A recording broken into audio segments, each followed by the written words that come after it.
Greetings, everyone, and welcome to if I start listening to Monster Party from the beginning, I'll get to this episode on my deathbed edition of Monster Party. Monster Party. Monster Party. Monster Party. It's a milestone. Yes. Yes. Oh, can you It's a party. believe it? Can you believe it? We're all still here. We're all still together. Crazy. Yes. Still doing it.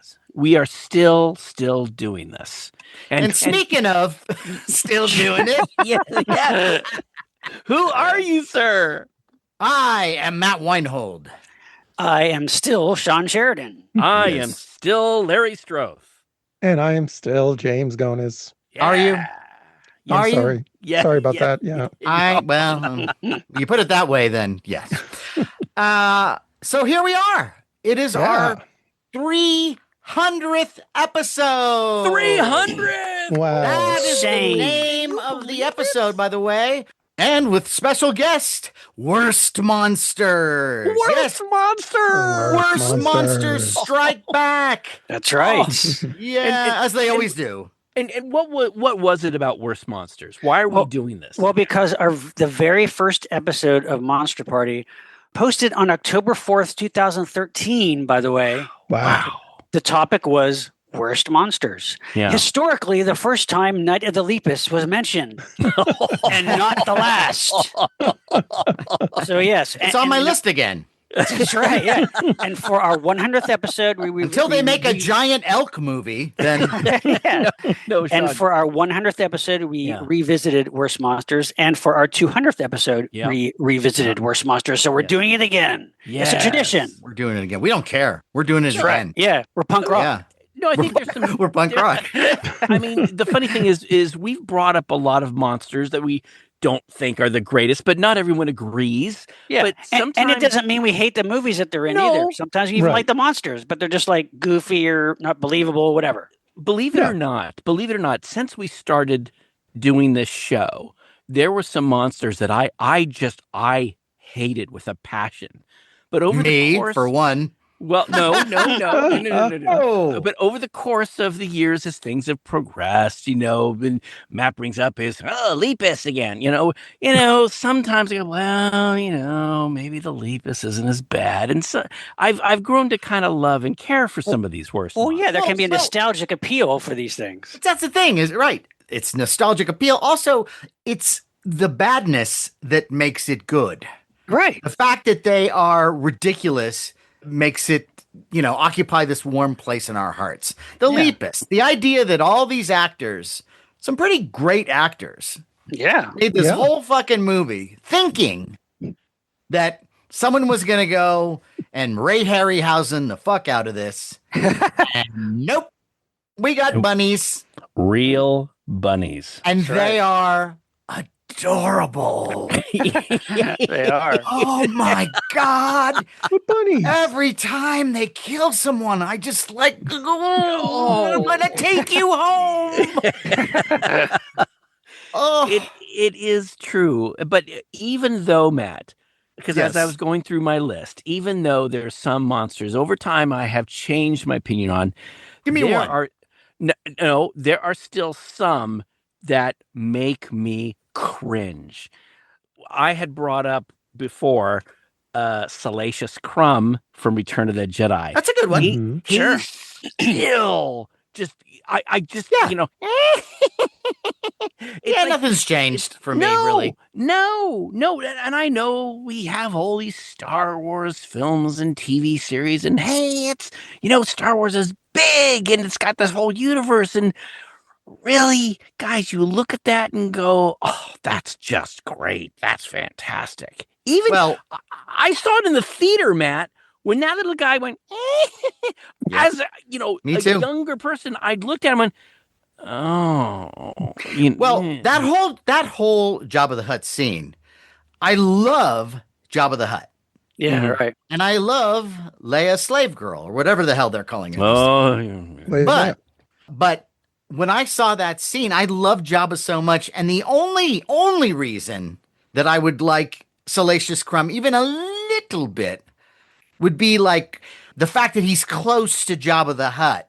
Right. Like, well, I guess if you're friends with him, that's cool, I guess. Yeah.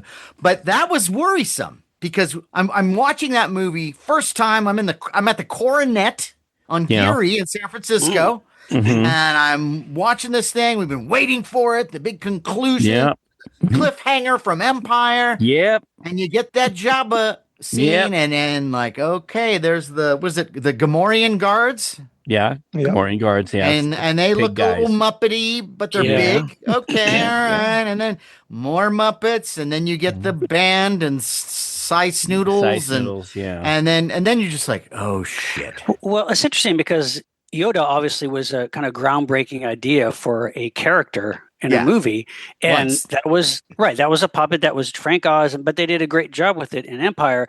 But you could tell like Lucas maybe just got a taste of of that kind of idea to use and morph. And then you're right, the Jabba the Hutt palace kind of becomes the Muppet Show, and it's full on the Muppet Show. It's like wow, it's like that's not what we wanted. And let's face it, guys. Look, Star Wars figure collector. I had to have them all. I get it, and I understand that the idea is, well, we'll just populate Jabba's throne with all these characters that you could hardly see, and the big thing that gets me about Salacious Crumb. And guys, you could do a simple thing to make your little character just a tad more realistic. Right. And I say it's a simple thing. Maybe it's not technically or whatnot. But when you look at Yoda, what does Yoda do that most creatures do? He blinks. There are times when he blinks. Salacious Crumb has the Muppet eyes. And that's true. You're right. No, absolutely. Stay open, and I want to say dead-like, but it's that doll-like. Doll-like. And Matt, it pulls me out. Yep. You could do they could have thrown a bunch of slime on him, made him more slimy, a little more organic. Yeah. And just a little blink could have helped. Now, not like Pip and Pop from Bear in the Big Blue House, that little I have no idea puppet. what you're talking about. Okay, well, not like that. There are people out there who know. They're going to go, oh, Larry, I know. But not from like what? that. From Bear in the Big Blue House. What is it, a book the or Jim what? Henson show? No, the Henson show from Disney Channel. Come on. A show? Really? Oh, for God's sake. Let's just say there's some puppet blinks that you could do that looks very puppet-like. That would help. But with Salacious Crumb, you could do a little thing where you make these little eyelids. It would have helped. But that, and when he opens his mouth, it's the Muppet. You were right. It's the Muppet Show. And look, I like the Muppet Show by itself. Of course, Muppet world where you have a celebrity come in and you've got Kermit and Miss Piggy and everybody. But when you throw it into the Star Wars world, it bugged me. I wasn't a fan of it either, but I will admit that now in my collection, the only Star Wars diorama that I have is that. I get it though. I get it. This could be kind of cool because it's finite. You got these colorful characters, and it's also just kind of it's funky now. It's like it's retro goofy. And Matt, I would just say though, in addition to Jabba, I also liked the Rancor monster. I thought the Rancor monster I did was like very that. cool. Yes. And that was kind of like a puppet miniature, but that was great. That worked. Jabba and the Rancor monster, great. But pretty much every other creature in that sequence, nah. No. Well, what do you say we get started in this because it's called Worst Monsters? We have started. We've started. What do you call this conversation? Well, okay, let's do the official start. No. I had brought up Salacious Crumb before, so I know what people at home are saying. You can do that. We revisited it. There are people at home saying, "Oh, Larry, you brought that up before." Only you. I thought you were way back when we started this podcast, our friend Taylor White expressed amazement because he was like, I don't know how you guys aren't going to run out of stuff to talk about. Right. Now, after 300 episodes, I'll tell you exactly, Taylor, because we repeat ourselves endlessly. We're going to talk about Lepus and Salacious Crumb until your eyes bleed. That's true. You make it sound like, we repeat ourselves in every show. James, I beg to differ. That is not true. I'm kidding. I'm kidding. No, but that's how you lose listeners. No, you don't. That's not how we lose listeners. It's Our called fan personalities. service. It's Our called fan service, personalities Larry. lose. Our listeners know. They've stuck it out for this long. They know I'm kidding, and they know I'm not. Yes. I didn't know you were kidding. I thought you were being real. And 300 episodes in, he didn't know you were kidding. I just want to say we need a James is bouncing so serious ball or all the something. time. A red light should go on with joke. Yeah. Joke happening now. The horror horn. to the lovely Taylor White, who had this wonderful store, Creature Features. He had asked us about, boy, I don't know how you keep on doing. So you're going to tell the story that James just told over again. I'm just saying that I guess we do repeat ourselves. we do have new and creative things. New movies coming out. We'll talk about that and bring in a new guest. So there's lots of new and fresh things that are coming in. There's and always even something if new. fresh, and even if we talk about something that we've talked about before, we bring a fresh perspective. Right. Well, maybe not you, Larry, but the rest of us bring a fresh perspective. Speaking of fresh, I have not talked about the blinking, sir. Just so it's new. That's what I'm saying. True. So yes. And by the way, what? Joking, Larry. You didn't see the red light go on with the joke? There's light? no for the listeners at home. There's no red light. It's been deactivated. Oh well.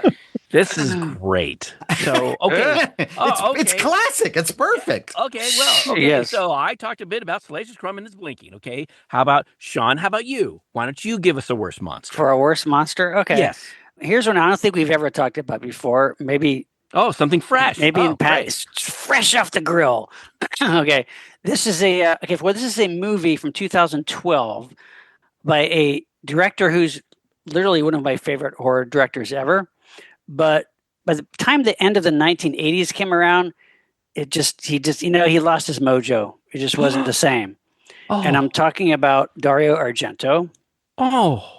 And I don't know if you guys have ever seen Argento's Dracula, also known as Dracula 3D.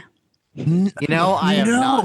I have not. Oh my gosh, you guys. So this was a movie. This was Dario Argento tackling, the classic story of Dracula. And in classic Dario Argento style, it's full of over-the-top gore and hot Italian women naked and tons of blood. And I think you're selling it. Yeah, in 3D. In beheading 3D. Yeah, but things are popping out at you. This movie is a complete mess. About 10 minutes in, you're like, what the fuck is going on? It is terribly paced. Some of the acting is just downright awful, with some exceptions. Rutger Hauer is Van Helsing in this, but he looks bored, or looks like he's like, what movie am I in? It's that really? Yeah. Asia Argento is in it. She does what she can, but she's kind of wasted. Of course, strangely, like all of the movies that Dario Argento puts his daughter in, she has a leering nude scene, which is tells you a lot about Dario Argento. He always shows his daughter naked in his movies, which is very strange. It's kind of weird. But anyway, the movie is a mess for a lot of reasons. It's just terribly made. But one of the worst things about it is this is 2012. There is some horrendous CGI effects in this movie. Really? Dracula at one point turns into an owl. He has this terrible transformation. And then he tries to stop pollution. Yeah. He has this terrible transformation where he turns into a werewolf, kind of wolf kind of creature. But the most jaw-dropping of all, and there's a quick scene, but for some reason, I don't remember this in the Bram Stoker's novel, but at one point, Dracula turns into a 12-foot CGI praying mantis.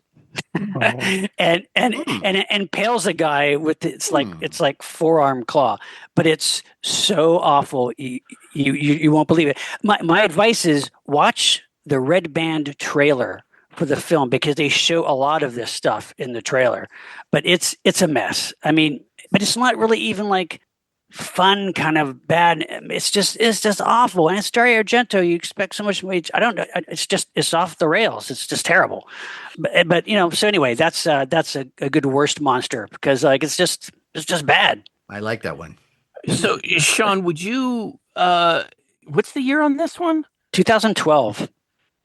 I mean, for my money, the last really great Argento film was Opera in the 80s. And everything before that, I love. I've watched all his stuff before that 100 times. I love his movies. He is literally responsible pretty much for the giallo wave in cinema after Bird with Crystal Plumage. And of course, Suspiria, Deep Red, and he's made great movies. But most of his movies after Opera were pretty bad, and they got kind of worse and worse. But Argento's Dracula is unbelievable. So watch the trailer. It's a great taste of what this movie is like. Sean, is this a thing that like we all come over to your house and we have like a little party and we're all, hey, let's put on the sure, we could. Or if you want, sure, come on over tonight. Do you think the praying mantis was just a thing that maybe the CGI company had it in their, it had like the form or something? But the thing is, this is 2012. So even by 2012, at least in American cinema, CGI has advanced pretty much. But I think this is Italian cinema, so it's not to say. I mean, it looks like a bad video game. It's really that bad. It's wow. Do you think it was lost in translation? Like somebody went, maybe, yeah. The word for bat in Italian sounds like praying mantis, or yeah, maybe. vice versa. I mean, Argento has always had a fascination with animals and insects, so I guess that was his idea to put him in there. But man, it's like, what is going on? So there you go. Nice try. Good one, Sean. Good one. That's the worst monster. James, how about you? Well, it's a little hard to shit on this because there's a trilogy of Gamera films from the 1990s that are among the best kaiju movies ever made. Yes. By director Shusuke Kaneko. And the first one, he fights his archenemy Gauss, the like pterodactyl type monster. Yep. But in the second and third sequels to this movie, there's a monster called Iris and there's a monster called Legion. And I find both of those monsters really disappointing, unremarkable, just really lacking in any kind of originality or imagination. It's almost like a grade school kid with crayons made these things up. I know we've all seen these movies, and I admire them. I think they're among the best kaiju movies ever made. It's just so disappointing to me that the monsters themselves are just not that interesting. They're kind of tentacled and spindly, and they have zero personality. I agree with you, James. I do. I like them, but I know what you're saying. Mm-hmm. You have them, I've got the figures because I have figures of all the major kaiju, but they're not my favorite figures because they're not my favorite monsters. It's a little too busy. Yes, exactly. No character or personality to them. Right. Yeah. Although now with Legion, I believe Legion is the one that has this different forms, right? Is there one that's like they're small little bug creatures? Yeah, and then that I like. Mm-hmm. I love the bug creatures because didn't they have like one eye or something? And but I don't know if it came before or after Godzilla versus Destroyer. But there's parallels between how Destroyer builds and how that monster builds. Well, I enjoy that more, and I think that monster, as we were just talking about, has personality. Yes. And you're right, though, James. I like the movies themselves. I like everything around those monsters, but the movies are well made. But I think the monsters are rather unmemorable, and like I said, they just don't pop as characters. Yeah, kind of a shame. Yeah. All right, that's a respectable position. Yeah. I think I like them more than you, though. Personality wise, I mean, what did you expect? Like, to like do a little wipe finger on the nose or like jump? No, that's not what he's talking about. Don't mean to speak for you, James. No. The other Kaneko films, in the first one, Gamera Guardian of the Universe, Gauss is, he's very bird-like, but it's got these great movements, this great wingspan. In GMK, the Godzilla film he directed, he had, Baragon showing up. That was, one of the greatest, kaiju comebacks in history. Yeah. Yeah. These are just kind of lumbering, spindly, unwieldy things that didn't really show a lot of originality or imagination. So. Okay. So. Fair enough. There's all right, James. Good night, everybody. All right, Matt, why don't you give us a worst monster? Well, I've always had a soft spot in my heart for this monster. And a lot of the ones I think I'm going to talk about tonight are the ones that I think are better than they're given credit for. But they're thought of as lesser monsters. Or maybe the film is not that great. And the monster I'm thinking of is Varan or Varan. I don't know exactly how to pronounce The Unbelievable? Varan the Unbelievable. I like this monster because it looks like a kid designed it in the best of ways. I want it to be a monster, but it's got to fly like a flying squirrel. And it's got to be like Rocky from Rocky and Bullwinkle, but it's got translucent spikes that come out of it. I like the way it looks. And I think another reason why I like this monster is that Godzilla book that I lost as a kid. Yeah. And then I got back years later. Yes, you found it. The first time I ever saw Varan was in that book. And I went, what the fuck is this? And there were a lot of other movies like that. Dagora was also like, what the fuck? What? Yeah. And because I know it's supposed to be dinosaurish or lizard-like, but with the wings, it's like a flying squirrel. A monstrous flying squirrel. That's different. Yeah. And I feel like Varan hasn't gotten its due. Like Varan I agree. should come back in something, because I think that you could pump him up a little bit. You could, all the stuff that has been done with Godzilla to make him look more fierce, you could do that with Varan. And for listeners, if you haven't seen Varan the Unbelievable, I think you'll believe it when you see it, but that's their title. It's from 1958, and so it was like many movies, it was a Toho movie that was Japanese, but then when it came to America, they added some English actors and they added this subplot. And I think that hurts it a little bit. I like the Japanese version better. But yeah, I'm kind of intrigued by this monster, and I don't know why, but yeah, I'm rooting for him. Sure, Baragon's got the big puppy dog eyes, and everybody, the big ears, Baragon, and the big floppy ears, and you want to take him home, but no one wants to take home Varan. Come on. Yeah, he's got the short shrift, I think, and he also is only teased in Destroy All Monsters. He doesn't actually, he's not involved in the actual battle. You see him like at the end, like, oh, there he's flying in the background. Well, who's that guy? That's what I first saw him there, and I'm like, who is that? Yeah, what monster is that? And he's always in the publicity shots too. When you see all the monsters together, you usually see him there. It's like, I do like Varan too, and I have a figure of him. Is it Varan or Varan? I don't know. I think at least in the American version, like if you watch the trailer, it's like Varan, the Unbelievable. So I think that's how they pronounce it. But so I think in Japan it's Varan, but I don't know. Varan, okay. I will say that Bandai has finally done a Varan vinyl, an official one. I'm in. Because up until now there have been other vinyl companies that have done like bootlegs, but they've done an official one. Fine. Yeah, he's the unappreciated kaiju in the Toad. Poor guy. I will say all these years. No, Matt, the poster is really cool. It is. I like his poster. It's very colorful and bright.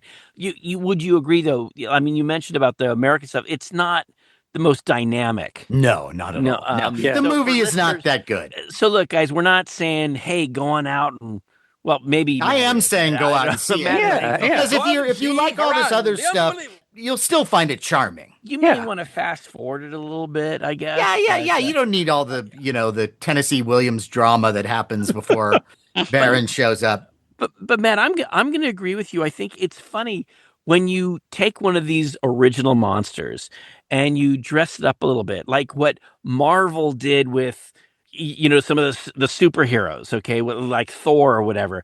If they just took Varan as he was back in the 50s, or Varan, and just souped him up a little bit, that's cool. And one of the reasons why I like it is you ask yourself, well, is there a creature that has that ability in real life? And yes, in nature, yes, you have the flying squirrel. Yes. So it makes logical sense, I think. So, and also there are lizards. There's some lizards that have like little wing thing around their necks or something like that. Right. So there's got to be a flying lizard somewhere, I'm sure, that I don't know about. And then there was those lizards that can run really fast on water. The point I'm trying to Where's say, that kaiju? Well, I'm just saying, like Godzilla who just jams across cities. But I'm saying that there's enough to that monster that if they kind of revamped him a little bit, still have he's the flying squirrel, but it could be a lot more elaborate and fierce. Yeah. Look, Baragon. When you look at Baragon when he first appears versus what he looked like in GMK. Oh my It's better. God. It's better. I loved him in GMK, and Me too. he looks so badass. And I felt sorry for him in that movie. Like, well, whoa. oh my gosh, does that monster gets the shit kicked out of him, doesn't he? True. I mean, but I would agree with you. Like what they did with Guy Gann. Am I pronouncing that right now? Is it? Or Yes. is Yeah, it Guy Gann, yeah. Guy Gann. Guy So Gann. Guy Gann, the old version of him is cool, but what they do in Final Wars, where they almost make him they make him a little more mecha. Yeah. Even though the movie is kind of ridiculous, It's all over the place. Some of the monster design is Yeah. fabulous. I Yeah. loved what they did with Hedera. I love Guy Gann, and he's got a couple different modes too, and he's got these awesome double buzzsaw hands. Yeah. Yeah, So like we clamps. can do this. We can save Varen. Now, and not that anyone has asked, but before anybody writes in, to go deep nerd here, the reason I'm basing my pronunciation reasoning on this is because we say Rodan, the Japanese say Radon. The emphasis is on the first syllable, so that's why I'm guessing that it's Varan or Varan I think you're right. in Japan, and Right. Varan to us. So there you go. But hey, look, Godzilla isn't Godzilla in Japan, okay? It's Gojira. And Gojira. here it's Godzilla. which Gojira. I think it's better. So when it came to America, Wow. it got better. So I'm thinking, Wow. well, I'm just thinking, 'Cause Varan, it's the England. unbelievable- Godzilla made it better. Yeah. so- Gojira. Godzilla. Zilla. And It Godzuki. just depends. Oh, please. Don't. We got to save him. Yes, Bring him but back. Godzuki in Japan is pronounced Guzaku. That's right. Yes. All right. Which Well, translates into praying mantis. It's weird. It's a tortured path. Matt, that's a good worst monster. I think it is. Good. Well, all right. Well, let me throw out another one for you. Throw out okay? another one.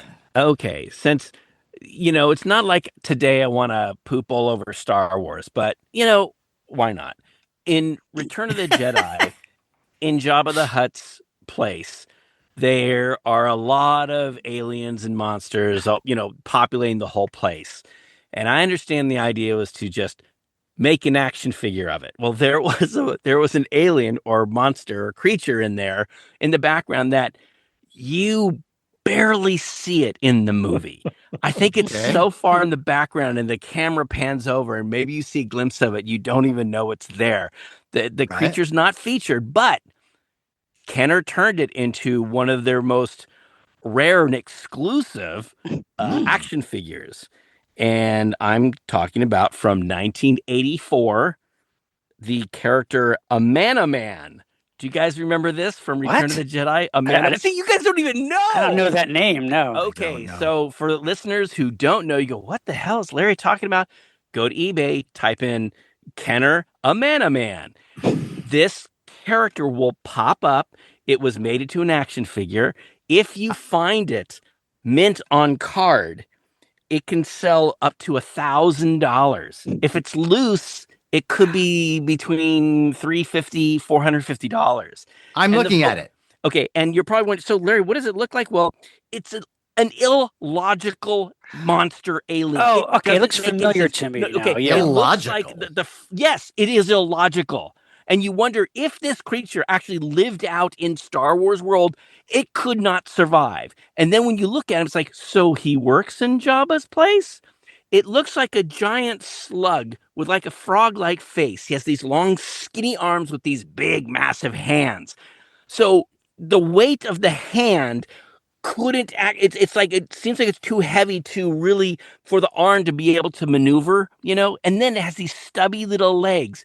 And what is it holding? It's holding a giant staff. You look at the staff and you go, what are those things on the staff? It's cut off heads of either humans or aliens or something. Oh, so you really? think, yeah. So you think, oh, well, he's really dangerous. He's like a hunter or something, or an assassin? Maybe, but logically, Sean, Logically. how he would walk, how he had little stubby legs and he'd have those long arms that would kind of drag on the floor. It's like, it's stupid. It's Larry. Larry, Look, I'm looking at it right now, and I Yes. kind of like it. I think he's kind of a cool looking monster. Of course you do. But Larry, have you ever looked? I'm sure you know that somewhere there is a whole backstory to that character. Have you ever borrowed to look and see why maybe he looks like that? What species he's supposed to be? What that species does? Maybe it's kind of interesting. Maybe he has mind control or something. Larry, that creature that I'm looking at right now is 10 times better looking than any of the other Muppet creatures in Jabba's palace. Oh, that's right. And what made Richard Marquand go, that Man character is really cool, but I want to concentrate on Salacious Crumb. I want to give Salacious Crumb. Well, exactly. Because they're cute. Exactly. In other words, they're cute. Yeah, and they're appealing to children. Okay. Yeah. Hey, this episode is called Worst Monsters. Now, here's the funny thing. I remember trying to find all these action figures, and a Man was like, it was so hard to find, but thank God I was able to find him in some like KB store, like the one, and he had the little coin. Oh, so you showed up money to buy the action figure of the creature that you hate. Yes. And you know why, Sean? Because I'm a complete... You're insane. No. Because if you said, hey, Larry, do you have all the Star Wars figures? Well, actually, Sean, I'm only missing one. That's the Man character, because I don't like what you hardly see him in the movie. No, of course I'm going to get him. Because that way I could have But Larry, don't you like that design better than the other ones? So Max Rebo, you like that better than a Man? You have Max Rebo? Max Rebo and his little band? Yeah. Oh, I got them too. Of course. But you like those designs of those creatures? When I bought them, it was one of those things where it was like a hate buy, Right. But you like the design of Max Rebo. That's all I'm asking. Did I say that? No. Sean. Larry, I'm asking you, do you like the design of Max Rebo in the movie? No, he's ridiculous. So he's okay. ridiculous. Wow. But he's not on my list today. I was talking about a Man because I've never talked about Man. But you think a Man is a worse design than Max Rebo? They're both pretty bad. That's what I'm saying. Like, well, I have another one on my list, buddy. I'm just saying.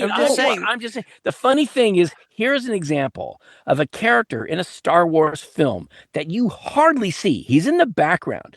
It's made into an action figure, and that little action figure has gone on. It's like such a valuable thing, more so than, let's say, a stormtrooper or a Luke Skywalker or something like that. People want the Man because they just didn't make many of them. In that 1984 time, Kenner, they were trying to get people to buy figures, and so that's why they added the coin. And a Man, kids would look at him and go, "Oh, that's dumb. I don't remember that in the movie." Right. No, I get that. Mickey Mouse used to shop at KB Toys. Yeah. I'm just saying, like, aside from the coin and the figure and what it's worth, I'm looking at it as a worst monster. I'm saying, to me personally, I think it's a rather cool-looking monster. Well, you didn't even know it existed. And now that character is familiar when I saw it. Yeah, as soon as I see it. Okay, same thing. James, what do you think? I'm just thinking that knowing that what Lucasfilm is doing in all of their extended publications, comic books, fiction, streaming series, that they're bringing that character back, if they haven't already, in one form or another. He's going to have his own. He's going to have his own Disney Plus show. Oh, I can't wait. It's going to be a Manamania. It is. It's going to be his family. It's going to be there's going to be a holiday special. Okay, so where did he get those heads from? Hey, a Merry Christmas. I'm curious to find out. I want to know his dark backstory. Okay, look, let me. This is what I'm caught on now. Yeah. Okay. Now, aside from the fact that in retrospect, later on, the figure is now worth a lot, which is great. Right. And you got it, and that's cool. That's great. But at the time, the idea that you are such a slave to marketing that you have to get figures from a series that you don't even like, that's a problem, I think. Okay. Now, look, this may be for another show. We can talk about. We're going to hammer this out now. But no, we're not going to hammer it now. But it's like, yes, Matt, it's because, and I'm sure there are listeners out there that can understand when you're a completist, when you want to find the whole set. What are you saying? Hey, I want to, those Night of the Living Dead figures. I want to get all of them. Oh, except I don't need Barbara. I don't need the Barbara character. Or you're getting the glow in the dark. But I like Barbara. Monster figure. I would get Barbara because I like Barbara. You're missing the point. You are missing the point. You want no, I'm not. No, you sure it's Matt who's missing the point here? It is, because it's like what you want to do is you want to get the entire set. We're all in this boat, guys, because I just said I've got the vinyl figures of Legion and Iris. I've got three different variant figures, and I haven't made it through that movie. Okay, so just saying. But aside from my criticism of those monsters, I still like those. I really don't have a bunch of figures of characters I don't like. Neither do I. And I don't need to have the entire set. There's so many things where it's just like, all I want is this, and I want that guy. Yeah. And then I don't need the rest, because you don't want a set? No, I don't, because for what reason? Why spend money on a figure to someone? It's, you know what it is? It's also the collector's curse. It's the collector's mentality. I used to think that it would be a fun and easy and cheap thing to collect Pez dispensers, because they were all like 97 cents. Right. It's like, oh yeah, I might as well just, pick these up. Okay, Hello Kitty, I don't care. Yeah, it's 97 cents. And then there's a tipping point when suddenly you've got a closet full of freaking Pez, and you go into the 99-cent store and there's 12 other varieties of Pez. It's like, fuck, I have to spend another $12. That's true. Then you stop. You just stop. Okay, well, and then wait a minute, hold on. Then they keep adding things. Right. So now I have to buy everything that they make because I need the whole set. It's infinite. That's ridiculous. Why not save that money for another thing that you genuinely like? Well, there is a Lepus figure. Okay, there is something. Figure, yes. There is something when I had the entire set, that feeling of, this is what happens. You go, I have the entire set, and you ask someone, do you have the whole set of Star Wars figures? Oh no, I don't. Go, oh, I see. Oh, well, I have the whole set, and then you find out that there are these prototypes, and there were knockoffs, and that's what you start to get too. But you bring up something that I'm having a moment here, a very special moment, and it's a disturbing moment. Because I realize now, okay, so I'm one of those guys who, hey, when you get a action figures, you want to try to get the whole set, even if there's the little cleaning boy or something that you don't like. You want that in your set, okay? But I want that one first. Okay, but so Matt and Sean don't have they have sets stuff, but maybe they don't have a complete set. And me being the intuitive guy that I am, I go, they don't have this one. They don't have it. So I may try to find that one to help them complete the set. Now I'm learning maybe they don't have that because they don't even like that character. And now I'm wondering, my God. Yeah, definitely. What do I do? Do I get you that figure so you can have the complete set? But I think what we like. Oh, gee, Larry, thanks. I think what we like and what you don't like, Larry, as far as characters and monsters. I mean, I wouldn't like. No, absolutely, I do not have action figures of characters or monsters that I don't like. Like I don't care. I don't care if it doesn't finish a set. Do I have a Jar Jar Binks figure? Of course not. Why the fuck would I get that? But see, I don't Sean, care how much it's worth, Larry. I don't want the figure. Sean, I don't have that set either. You're talking Wait about, a minute. Phantom Menace. No, I'm Star Wars from 78. So you do have a limit then for.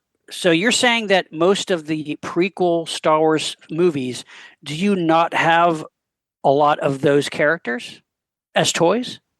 Oh, the prequels? God, no, not a one. You don't. So you don't. So you do have. There is a point, a level there where you won't buy, even though maybe it could be even a cool looking monster or creature or alien in some of those prequel films, but you do not collect those. Because that is a separate company. That's a different movie. By Hasbro now. Okay, a different movie. Okay, but that's I'm saying is that way too. As far as especially if it's a movie I hate, if it's a character that I don't like or not interested in, I'm not going to spend money on a toy of it. Okay. Well, well, you're sounding very logical and sincere and stuff. I have a question though. No, I'm just saying that a man from Return of the Jedi, he's in the movie and they made an action figure. That is, to me, one of the worst monsters. Okay. I just one tiny little follow up, and I swear we'll move on. But I'm just curious, where is this gathering, this event where you go, well, I have the whole set, and then now everyone in the room looks at Larry and goes, he's great. It seems like it's a thing that you're winning in your own head. Like nobody else cares. If you run around a track by yourself, sure, you win. With a megaphone. Look at me. Look at what I have. Oh, come on. I'm sure there's some listeners out there that can understand. Aren't you proud of your Tron collection or your Lost in Space collection? Not Lost in Space, no. Well, I'm proud of mine. I like mine. No, I'm proud of the few figures I have for that, but the robot or your Jaws collection or your Flintstone collection. Of course, stuff that we like. But Larry, I want to thank you because now you piqued my interest in a man. I want to look him up now. Yeah. I'm serious. I'm gonna find. Yeah. Okay. Every bit of slash fiction that's out here's there. The funny thing. Now. But here's the funny thing about a man. So now I know some listeners are going, "Ooh, let me look. Oh, here it is. Oh, it's not very expensive. What's they're talking about?" When you look for it on eBay, you need to make sure you're getting the Kenner one from 1983. Okay, I'll make sure. Because they made there was Hasbro. When Hasbro got the license, they made their own a man. Of course, yeah. And does a man have a wife named Mana?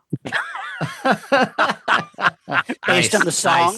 Nice. Very good. Because he's probably a Muppet too. So it comes full circle. I expect that to come from James, not from you. Hey, you know what? You got to reward these things as they After come 300 episodes, James has just rubbed off on me. Yeah, I apparently so. But listeners, but again, to point this out, make sure when you're buying the shitty character, you get the most expensive version. Exactly. Okay, this is great. So, Sean, how about you? Why don't you give us another word monster? Isn't it back to me already? No. I just went. No, it is back to you. Yeah. Okay, and actually, this is good because James, you just mentioned the Gamera films Iris and Legion, right? Mm-hmm. Yep. Monsters that are kind of a little too busy or just nondescript and kind of unmemorable. Yep. And these monsters totally fall into that category too. The only difference is they're also in a movie that is a piece of fucking shit. And I'm talking about Eternals from 2021. Oh. This is one of the worst MCU films ever made. It's about this group of eternal beings that kind of protect Earth and different planets. I don't even know what the fuck this story is. It's so terrible. But anyway, they fight these creatures called deviants. Yeah. And the deviants are like just trying to destroy mankind or something. And so they have these, throughout the movie, they have these battles with these things called deviants. And they're kind of like, some are animalistic, like one kind of looks like a hound, one kind of looks like a griffin, and I guess the main one is kind of humanoid looking and talks, and he's the main bad guy. But they are like in a dark, almost like dark grayish, almost black colored. Yeah. And they just have like glowing eyes, but there's kind of tentacle. They're like the most uninteresting, unimaginative, boring designs for monsters you've ever seen. And they have these fights, and they're just like put in on YouTube Eternals Deviants, and you'll see some sequences, and they're like the worst scenes you ever see. Like you're watching a video game, so uninteresting, just terrible. In a movie that's already has so many problems. But a lot of times, you may have these movies, you at least have kind of cool monsters in them. You know? But even that, they dropped the ball. Like the monsters in this are just so forgettable and terrible. The Deviants from Eternals, worst monsters. Sean, I had my popcorn. I'm ready to go and watch that. Sure you did. It's funny, hey, regular Joe here.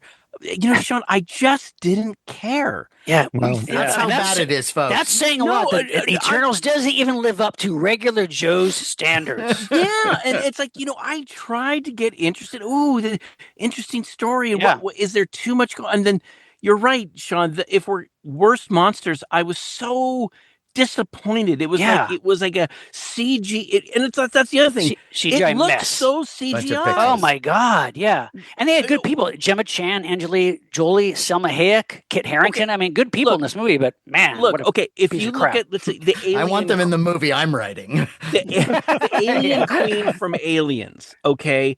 You've got practical effects and puppets and all kinds of different things, but talk about a very scary big alien or monster. My thought was, if they did something that was partially a practical effect or something, it could be kind of cool. But Sean, it was like looked like the monsters were kind of shredded or something. Like mush. I mean, it was like you're watching mush. To me, it just didn't scream real. It was just not for a second. Computer generated imagery, and then everything was moving around so fast, and I'm boring. See, this hits me on so many levels because I'm angry that it upset Sean, and I'm also angry that regular Joe was sitting there in the theater watching this, and all of a sudden he took that bite of popcorn and went, "This isn't butter." And then, he chomped into that mounds and went, "I hate coconut." Look, I understand the director. She's an acclaimed director. Right. I don't know if it was like the direction or the story and look, and the other thing too, Sean, it's like, look, I didn't know about the Eternals, but I didn't even know about Guardians of the Galaxy either. And it's like these two things, these two separate group of characters. It's like night and day. Could have been great. Yeah. Could have been great. Jack Kirby the fuck out of it. And make it a big star spanning kind of spectacle. Yeah. But James, did you see don't do Eternals? that. James, I did not. No, I skipped that one. Because probably because you heard us talking about it, you said forget it. Yeah, bad word of mouth in general. Yeah. Yeah. I got through a bit of it. The sad thing is, how at the end of a movie it would say something like, get ready for the next installment next year or whatever. They actually put that at the end. I think they said the Eternals will return. Return? Yeah. No. They've added a question mark now. It's a threat now. Yeah. Sorry, guys, they're coming back. No, they're coming back. Now, I don't think they are. Listeners are thinking, "Oh, Larry, you guys are so mean." No. I went in wanting to like it. I don't think my expectations were high. Yeah. And look, it failed to me. I've never heard anyone defend that movie. Yeah, I know. No, yeah. No. Only online. Yeah, and actually, I don't even think it did that. I mean, it didn't do terribly. I mean, for the MCU, it was a disappointment. I mean, I don't think it was like a huge box office disappointment. I think it did better overseas, but yeah, it's definitely the lowest of the low as far as that franchise goes. But for you to pick those as worst monsters, that's a good one. I would agree with you 100%. Nice one, James. Well, this is shooting fish in a barrel, really. But lately it's Jaws has been on everyone's mind because it's the 50th anniversary. Sure. Yeah. Taking a look at Jaws 2, Jaws 3D, Jaws: The Revenge, The Last Shark, the Italian exploitation movie. Yeah. The Last Shark. These fake sharks are, and even Jaws 2, which was big budget, and they got, they worked out some of the mechanical issues with the sharks. They just don't look real, especially by the time you look, you go to Universal Tram Ride and you see the mechanical thing and it looks just like the one in the movie. Well, it's because it's so obviously fake. And, much has been said about how they couldn't get the mechanical shark to work in the first film, and that's why it's so effective, is because you barely see it. Right. And even when you do, like if you saw it a little bit more, you'd be like, that just doesn't look real. And there is real shark footage when Hooper goes down in the cage. Yes. And that looks like a different fish, frankly. The snout is different. That actually looks like what you see on Discovery Channel. That's a real shark. Right.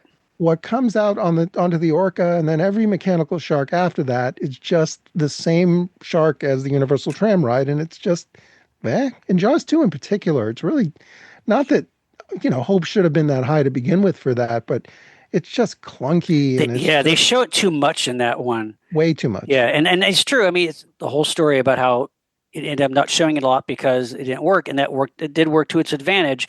But even the real shots of the shark in the water in the first Jaws, you don't care, but because the movie is so perfect and the movie is so great. It's fleeting. It doesn't hurt the movie, but you saw it just enough, and the circumstances and the way it's directed and the scene, amazing. Everything works beautifully. And yeah, you're right though. But I remember Jaws 2 is like, kind of, it's not the same. And by the time you get to Jaws 3D, it's just like a joke. And then Jaws Revenge, the shark, I think, if I remember, like, it roars like a lion. Like, it's like, what the fuck? It's like, it's just... Correct me if I'm wrong, but isn't that the movie that has the tagline, "This time it's personal"? Yes. Because I remember Tom Kenny used to do a bit about that. And it was all like the idea that there's a shark on the ocean floor going, you know what? I am pissed. I am really pissed. You know what? This time it's personal. I know. And you look at The Last Shark from Italy, and it's such a blatant ripoff. But that paper mache thing, that giant thing, I mean, it's disturbing looking, but the most disturbing thing about it is that it does not move anything like an actual shark moves. No. Its head sticks out of the water like the Jaws poster, and it bites the torso off a guy hanging off a helicopter.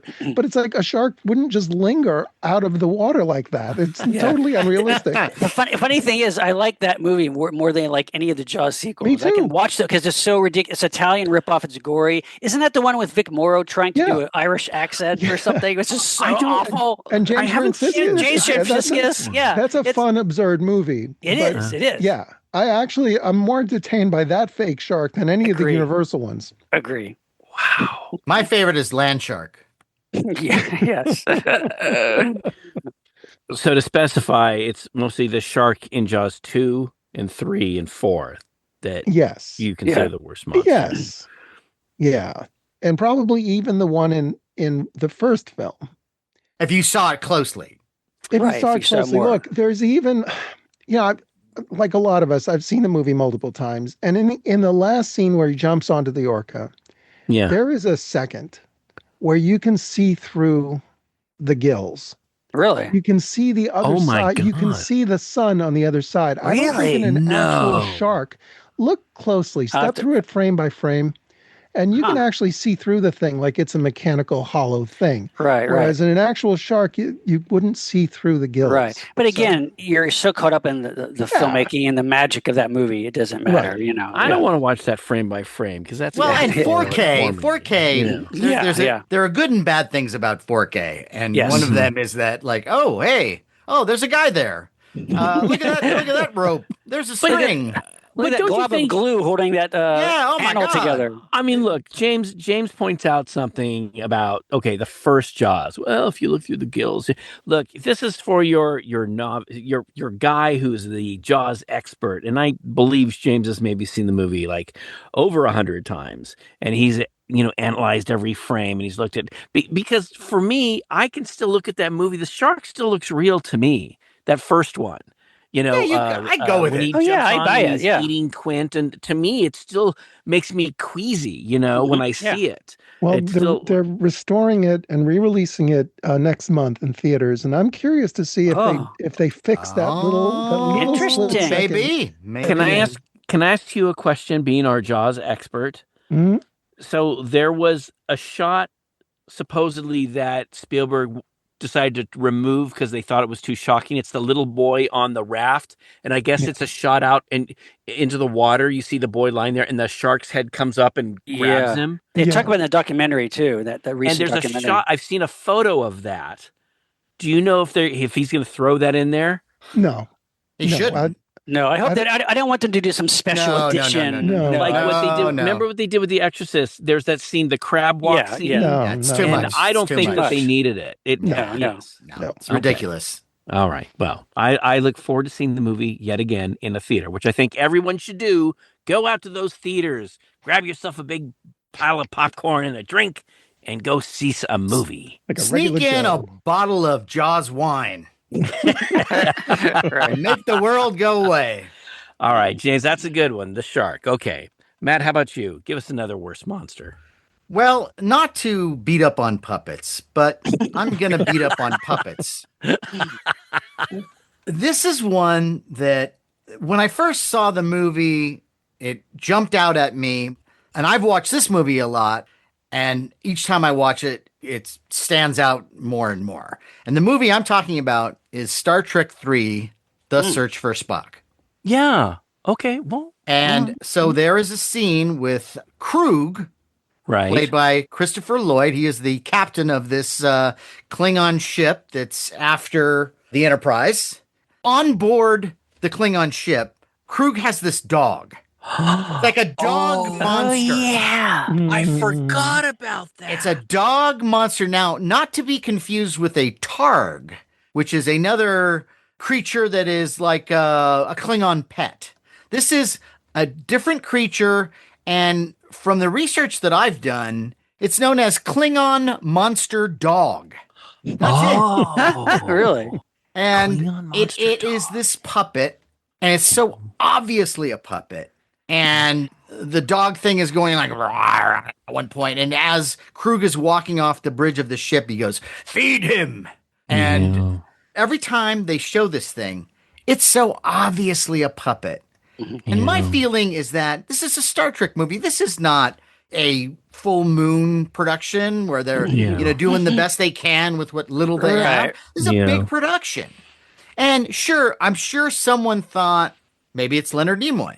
Yeah. Thought that, well, it's only seen for a second, but it just stands out and it's just a bad puppet. And what I don't understand is why not just spend it probably wouldn't have even been that much more money to get like Rob Bottin to come in there and make this really cool practical effect animated Klingon monster. They use, remote controls and cables and stuff like that. And I'm sure it wouldn't have been that much more money. But they probably thought it wasn't important enough. But it is. It's these little things that take you out of it. When I see that, it makes me go, boy, you kind of didn't give a fuck at this point, right? Right. Yeah. I mean, that's interesting. James, you've watched this movie a number of times. What do you think? I mean, did it ruin the movie for you? Oh, don't put him on the spot. No, I've seen it. It's been a while. Yeah, I've seen it. Yeah, I've seen the movies. I've seen the movies, and I do remember it being clunky. I don't think my expectations at the time were that high. I mean, I think back on, it was the summer of '84, and Gremlins had come out, and that had pretty good puppetry. But it wasn't, But it wasn't like, I mean, you could still tell that they were like puppets, So, but yeah, I'm sure if I saw it now, it'd be like, oh, yeah, that's pretty primitive.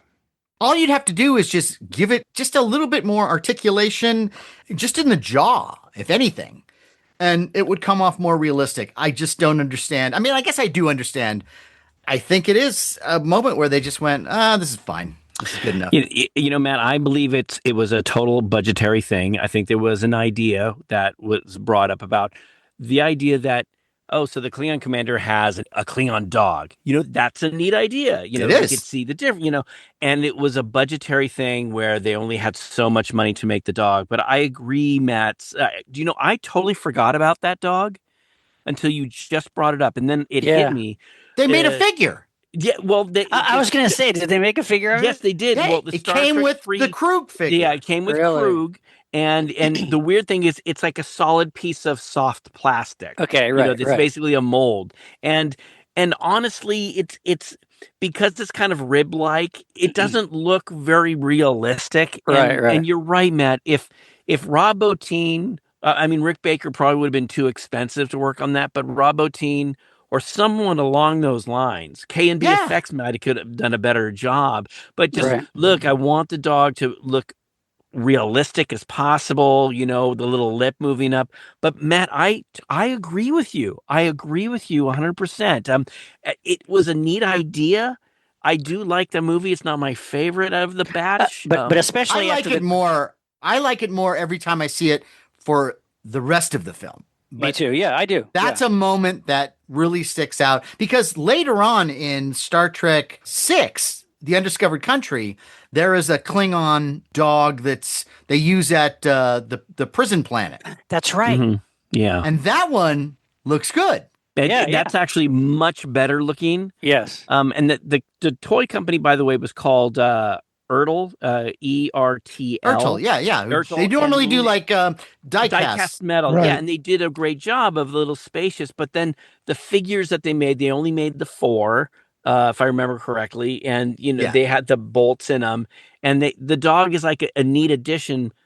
I'm glad I had those, but you're right, Matt. That is not the greatest monster. And especially, Matt, coming off of Star Trek 2, where you have the cool creatures that go into your ear, those are cool. Well, those are neat. So they could, so why, after that. And they look, when you watch that, they look kind of fake. But cool. But it works. The way they move better. Something, and with the sand and stuff. The design of them is cool. The combination of like the various versions when he drops it, they drop the little baby in the helmet and going. That all just works. It's all terrific. And the dog in Star Trek 3, it's there, and and it doesn't necessarily move from that spot. It might as well be Salacious Crumb that he's holding right there. He's the Salacious Crumb of Star Trek, just hanging out.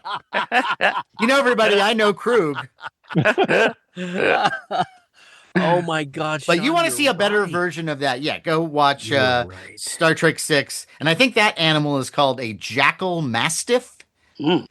Is what the internet is telling me. And this is one of the guard dogs on Rura Pentha. Cool. All right. Nice. That's a good one. Good one, Matt. Yeah.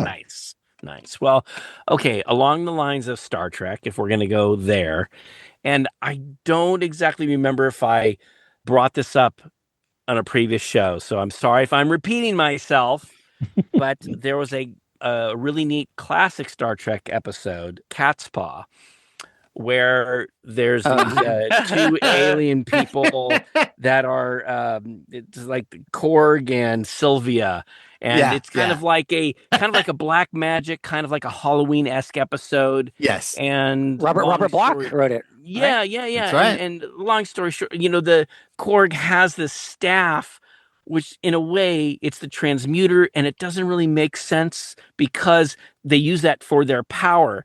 And what happens is when it gets destroyed, we get to see what these 2 alien beings really look like. It's at the end of the episode, and it's these 2 little string puppets that look like they were made out of yarn and feathers and styrofoam balls or something.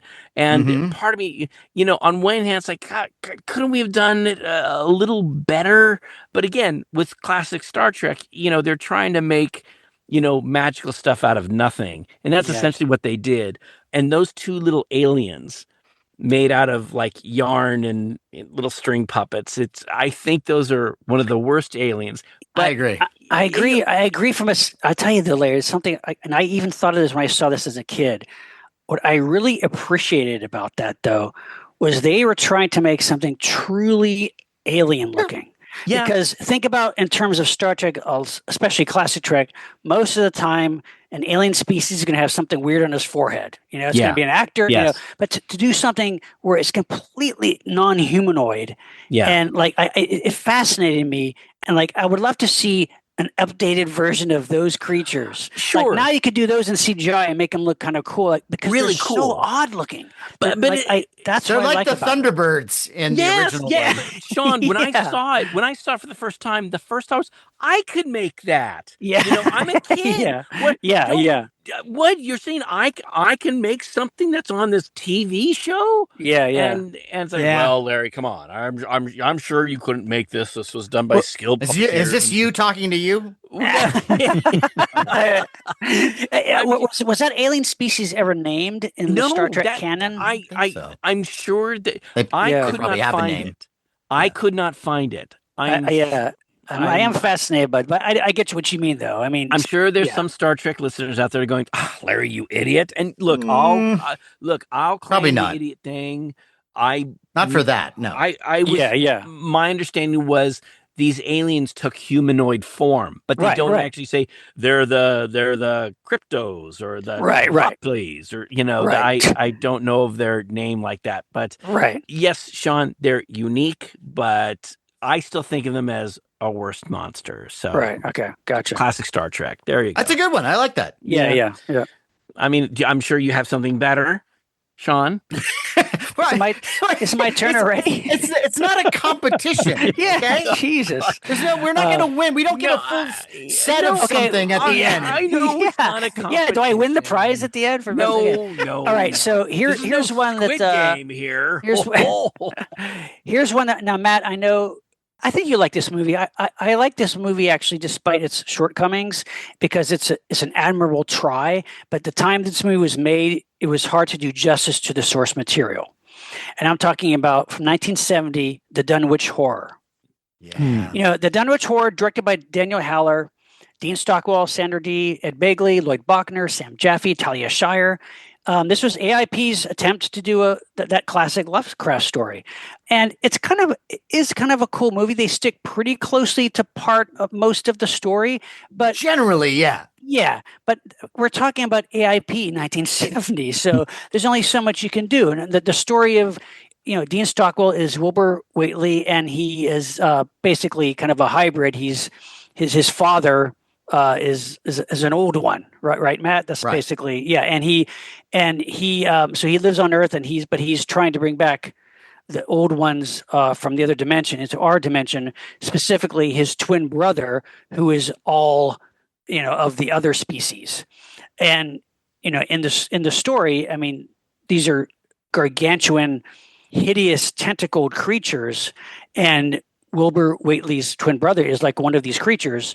And in the Dunwich Horror film, he's trying to sacrifice Sandra Dee at this altar to bring forth his twin brother from the other dimension into our world. And he kind of does this briefly, but they don't really show the creature. Really, they don't show this other than they do this effect, which is called a posterized imagery. Yeah, it's kind of like a negative image, but it's more just like they add colors to it.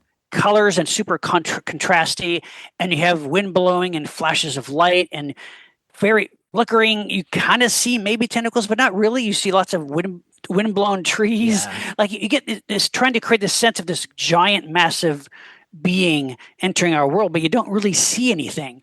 And and it's like almost good. I mean, this is 1970, so it's also very psychedelic, kind of surreal. And so, again, I appreciate the attempt. It's still kind of a fun movie for me to watch in a nostalgic way. They tried. Yeah, Dean Stockwell's great. And so they tried. But as far as there's a lot of build up to this, and if you're expecting to see this hideous Lovecraftian creature at the end, that's not what you get, Well, as a Lovecraft fanatic, here's the thing that bothers me about that movie.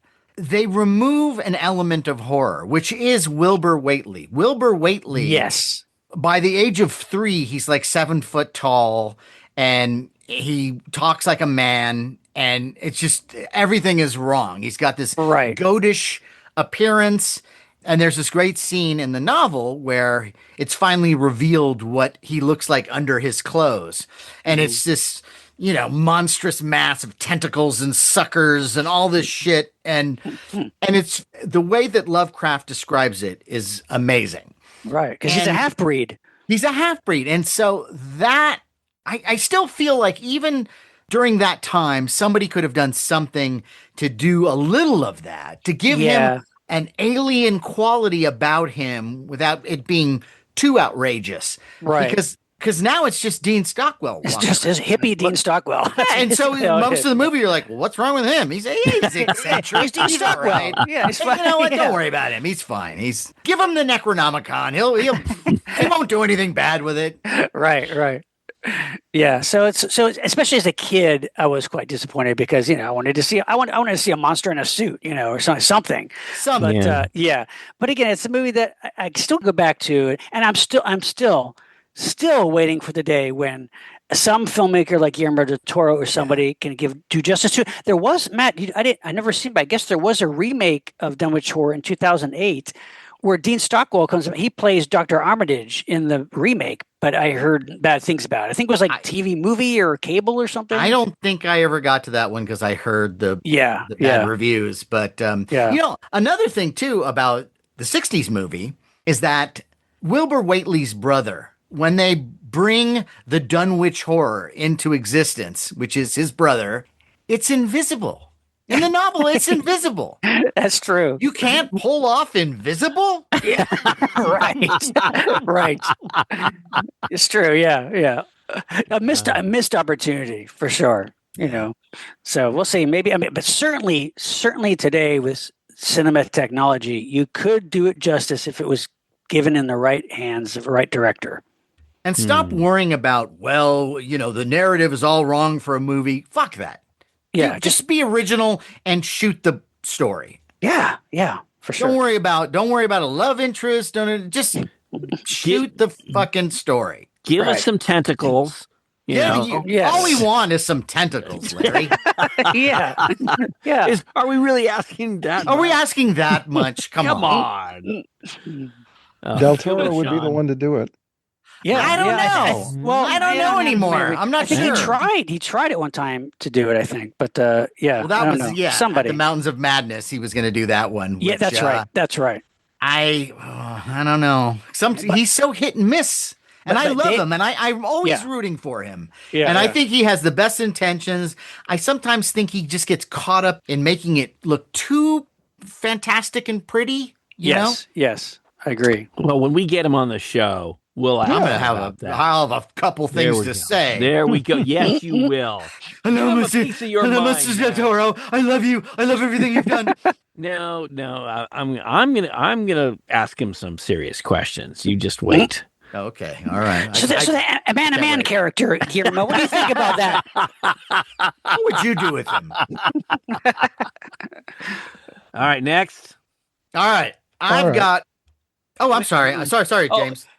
I jumped in. We have a fourth member here. I know. It's been 300 episodes. I get it. Sometimes you forget it. It's all about me. So well, that's the thing. Is it's no slight against James. I'm having so much fun. That's right. That I'm excited, but I'm now even more excited to hear what crazy James Gonis has come up with. Crazy James Gonis. Well, you mentioned Robert Bloch before, and my vote for one of the worst monsters ever is Norman Bates. Whoa! No, not from Psycho. Hear the man out. Not from Psycho, and not from the film Psycho 2, which was written by Tom Holland, that's right, friend of the show. Correct. Yes. But the Norman Bates from Psycho 2, the novel by Robert Bloch that was published in 1982, which I read back in the day, and I was really turned off by. Really? What is the premise of it? Well, it's extremely convoluted, and by the Explain all of it. Basically, by the time Psycho 2 came out, I think Robert Bloch had seen all these slasher films. He saw the whole slasher boom in the 70s, and maybe he was convinced that it all started with Psycho and that he was partially responsible for it. And he took it upon himself to, it feels like, deconstruct it. So there isn't any real consistency between Norman as portrayed by Anthony Perkins in the Hitchcock masterpiece, which is a pretty faithful adaptation of Bloch's original novel. Except that in the original novel, he's overweight. Right. Yeah. There's that. But Psycho 2 starts off, he escapes from the mental asylum by strangling a nun with her rosary beads, putting on her habit, and then escaping that way, dressed in drag as a nun. Wow. And then he's essentially Michael Myers. He just wants That's what it sounds like, yeah. Really? He just wants to kill everybody and then cover his tracks. In the nun outfit? Well, he stays in the nun outfit. But then he picks up a hitchhiker, and then he kills the hitchhiker and tries to make it look like it was Norman who died so they don't keep looking for him. And believe it or not, it gets way more convoluted than that, because there's a production company that's actually making a movie out of the Norman Bates story where he murders Marion Crane in the shower. So it gets very reflexive. And just like in the film Psycho 2 that was finally produced, there are other characters in play who kind of adopt the Norman psycho element and who take it upon themselves to commit murders. And it's just a freaking mess. And Universal unsurprisingly, refused Bloch's own novel in making their own sequel. And they wisely went with Tom Holland's take, which was a lot more sympathetic to Norman. Yes. Yeah. Oh, I agree. I've said many times, I really like Psycho 2. It's a good movie. It's extremely underrated. Yeah, Yes, it gets better with time, too. Yes. We But, just saw him this weekend. Ah, nice. Well, and it's always nice to see him at Monsterpalooza, too. Yeah. Yeah. But no, Norman Bates and Psycho 2 by Robert Bloch, one of my vote for worst monsters, because he, whatever it was that he had to exorcise, out on the page, it's like, all right, I didn't really need to read it. It's just kind of unfortunate. James, was the book well received when it came out? Or? I don't think it was, but they decided to go ahead and publish it because they knew it would make money, and it came out a few months before the movie, and I think there might have been some confusion that it was a movie tie-in or that the movie was based on it, but no, it was a standalone, and Bloch ended up doing another Psycho sequel after that. Didn't he do two of them? Really? I think so. He did one called Psycho House, and he might have done something after that. But it's not the treatment that we know and love by Anthony Perkins and Alfred Hitchcock. It's just extremely alienating, and it's a horror novel. It's a straight horror novel, but it doesn't have any of the nuance. It's just right. It's really kind of boring, and it's very convoluted. I would say, though, that Norman Bates in the original novel is a tad less sympathetic than Anthony Perkins is in the film. Yeah, a lot of the dialogue is word for word, but Hitchcock very, very wisely decided to portray him with a kind of sympathy where it's like, okay, you know he's guilty, but you almost want him to get away with it at the same time. Right. Very perversely, but it's also because, Anthony Perkins was so great at that. So great. Right. Yeah. It's funny you bring that up, James. We, and probably many people listening to this, we've all seen Psycho a bunch of times. If you can ever go back to that first time when you saw it, hopefully you didn't know the big punch that comes towards the end. And what was interesting is my daughter recently showed a friend of hers who wasn't aware of Psycho at all. Mm-hmm. And to hear Kathy tell the story how her friend was blown away by the big reveal. They had no idea. And you think back to the time when audiences saw that for the first time, what a huge shock that was. Of course, now you look at it's like, that's a big deal. Yeah, dress up and kill people, but back then, when you saw it for the first time, it was just revolutionary. It was just freaky and just for sure. So powerful. And so it's like when you say worst monster was, Norman Bates, my first thing, hey, that's wrong. But now that you've explained it, Psycho. Psycho. Oh, what a big Psycho. Which, by the way, remember when we were talking about cereals that we would yeah. Psychos. little knives. The marshmallows, little knives. The new and morning cereal. Yeah. Wow. And eat it in the shower. What'd be neat is, and when you pour the milk in, your milk is white, but it slowly turns red. Turns red. Yeah, that's good. I like that. You can have like a little strawberry. Yeah. Oh my! I would. As you're cleaning your bowl, it goes down. It swirls around the drain. Call General Mills. Oh, that's great. All right, James. Okay, that's okay. I can see that. I can see that. Matt? All right. This is one that I am sort of defending, but some people, there's a good amount of people that don't like this monster. And I have a criticism about the monster in its original design. And so the monster I'm talking about is a Marvel Comics Jack Kirby monster called Fin Fang Foom. We've all heard of Fin Fang Foom, right? Yep. Mm-hmm. A lot of people think the name is ridiculous, but that's part of the joy of this character is he's got this ridiculous name.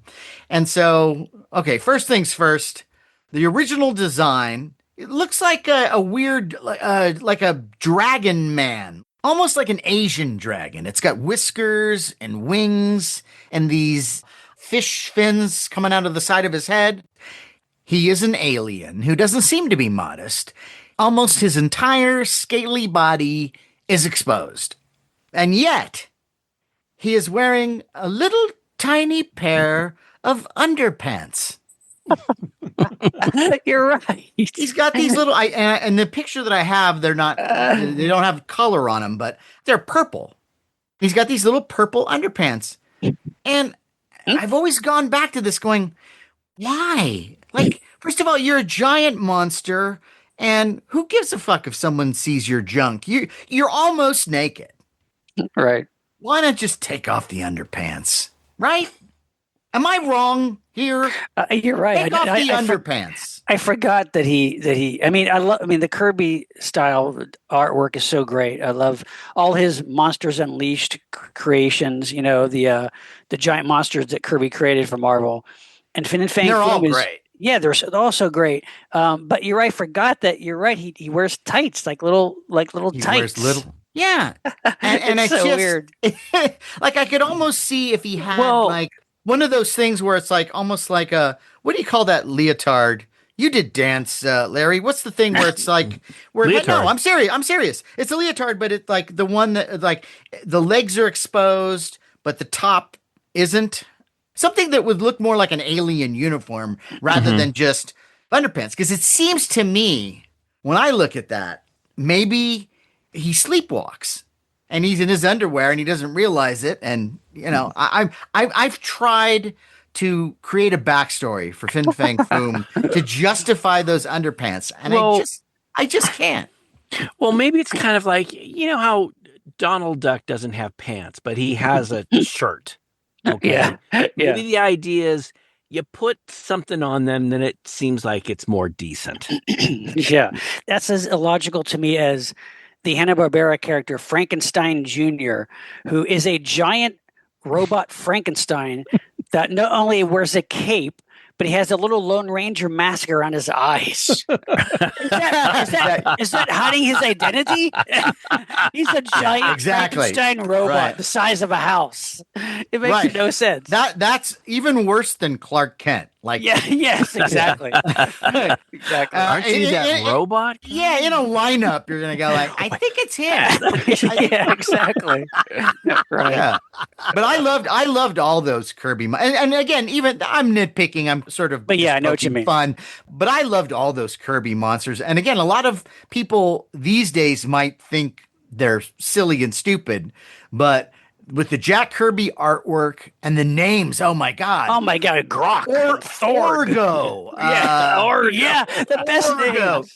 Droom. That's one. Droom, the living lizard, as opposed to the other way around. If James Gunn was still with the MCU, he probably would have worked a few of those. Oh my god, he would be great. He would be great doing all. Didn't Groot also came from this. He came from, he originated from that. Yes. Groot, the living tree monster or whatever. Yeah, that was where it came from. There's one, the title page of a comic says, I created Spore. Spelled Sporr. So he created this thing, all those names. And then he just, by the way, your name's Spore. I love all those. Yeah. They're all so much fun. Goom. Yeah. Goom, the thing from Planet X. There were a lot of things that came from Planet X, weren't there? Yeah, there are. This may be my favorite. Googam, son of Goom. That's the movie I want. Googam, son of Goom. And by the way, Googam is wearing underpants. Of course he is. Again, I don't know the underpants. That's like, great. He's the son of Goom, so we don't know exactly how old he is. So he might where do they buy their wardrobe from? Each planet has. Do you really think, Sean? Walmart gets everywhere. Character goes in and goes, excuse me. I am Googam. I need underpants. I think there's someone in their world that specializes in making like the fruit of the loom for monsters. Yes. Yeah. And fiction. Guys, we could make a fortune. We just sell purple underpants. And Fin Fang Foom cosplay. I thought you were going to say we're going to start our own underwear company. Instead of or that. Loom, we'll be vegetable gardeners. I don't know, whatever it is. When I lose when I lose a little bit of weight, I may do Fin Fang Foom and just You heard it here. Just Nice. do All myself right. green and put some little fins on and Wow. Nice. and nice little tight purple underpants. You know, listeners may wonder. You go, I've seen Matt at Monster Palooza. He's a little, he's got a little belly doughy. kind of thing. But let me tell you, there was a time when this friend of mine, he looked rather like Conan the Barbarian, kind of. He worked. I used to out give a and- fuck. Yeah. Well, yeah. And, That should be a T-shirt. I used to give a fuck. Things happen over time. I would One wear gets that. married, and, eats Kentucky Fried Chicken. Yeah, no, it's right. But As soon as I got to a place where I realized, I can buy more chicken. Oh, Right. But now we're getting older. We're thinking about our health, and Are we? I am. No, I know, you're right. I applaud you. I'm looking forward to that new Conan Matt. Me That's too. what Because I these days, you get you hit a certain age, and then every night I just say goodnight to the Grim Reaper and go, hey, just give me one more. There's some chicken left in the refrigerator. Right. Oh, that's a good one. That's a good one. All right. Well, this has been great. This has been Yeah, fun. it has I been. mean, It's been the 300th time. It's been great. No. Well, what's funny is, look, we've talked about some things we have not talked about at all. I don't think That's so. true. And there's some great worst monsters here, and we brought up some interesting things about some of these other worst monsters. So this has been fun. Yes, Yeah, it has. yeah. But what do you say we shake things up? We do a little lightning round, huh? Lightning round. Throw out Lightning a round. couple. Lightning round. Because I mean, look, I'm not like Sean. I don't have a list of 50, but at least I have a couple here I could throw out. So how about this? I'm going to throw out a couple. Okay, Ultraman. You guys, we all loved Ultraman. We love all the monsters, but there's this one monster I remember seeing as a kid that I thought, that looks a little stupid. Imagine taking a Mickey Mouse is starfish, in the building. starfish, and cutting it in half, and in the middle you put a little bat's head on it. Oh, I love that guy. yeah, Okay, right. Okay, What's he called? Are you serious? I do. Serious? The character's name is Pestar. Pestar, And- yeah. Pestar, and he's memorable because he likes He's a oil. pest. He's a yes, and he likes oil. In a way, he's kind of like smog monster in a way, but he likes oil. Yeah. And if the thing for me as a kid, when I would see something, it looks like, because you got these two halves of a starfish, it looks like it's giant wings and the bat head's in the middle. But to me as a kid, I'm like, it's just two guys in a costume making the bat head as a puppet. And so I got a little upset at that monster. You guys can do better than that. So And the other monsters, you were like, oh, those are real. Those It's realistic. No, I did. Okay, look. So that's one worst monster. And then how about this? There's a worst monster toy. And this monster toy that I have, it's called Magic Monster. And I have mentioned this, but I thought You have the it whole would set. fit. There's only one. There's only one. So you have the whole set. And it was made by a company called Heartland. And this particular monster toy, it's plastic. You find it on eBay. You type in Magic Monster. He's got black feet and a red pants and a yellow body and a rubber face. And the rubber face, it has these little holes in it, and the little has these little prongs that move, so it makes the face go and it tilts from side to side as when you turn on to side, and it's holding up a little red axe that lights up, and it plays, get this, When the Saints Go Marching In. Oh, you told us about this. Yes, it makes no sense, but it benefits No sense at all. for worst monsters, because and I think I may do this for one of our Patreon films videos, because it's kind of funny and comical. What's interesting is the rubber face over time, it starts to discolor. But what you can do is you can put other rubber faces on it, which I've done. That's cool. But the paint on mine is still pretty good. The color's still okay. But if you keep it out in the sun, obviously it'll fry. But anyway, there you go. So an Ultraman monster and a monster toy. So there you go. Two worst monsters. I like All right. that. Sean? Okay, well, this one is definitely a famous worst monster, and I know we've talked about this movie before, but maybe not necessarily in context of a worst monster episode, and that is the octopus from Ed Wood's Bride of the Monster, 1955. Oh, yeah. Classic. Bela Lugosi as Dr. Voronov, who experiments with atomic power to create a race of super beings. And of course, he feeds the victims to this octopus, which is just a regular octopus in a fish tank. And at the end, Voronov falls into the octopus's lair. And of course, it's just poor Bela flailing around in this puddle with a rubber octopus, and it's quite pathetic to watch. And then, of course, a nuclear explosion goes off and kills them. And the story, there's a famous story with it, which is that Ed Wood needed a octopus prop. Supposedly, he broke into the Republic Pictures lot and took the octopus that was used in the film Wake of the Red Witch. I see. Okay. But there are differing stories. He either borrowed it or stole it.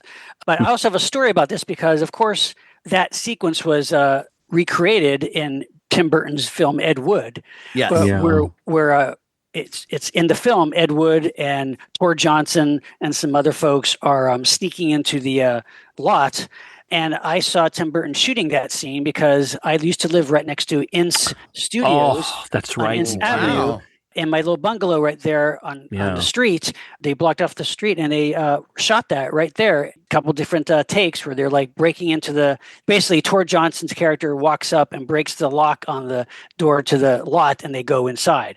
And so I saw them shooting that. And in fact, cool. At the time I had a copy of the script to Batman, Tim Burton's Batman, and I walked up to the crew and I asked, "Could I get Mr. Burton to sign this?" And they did. And so I went between takes. Oh, that's great! I got to meet Tim Burton, told him how much I love his stuff, and I got him to sign the Batman script.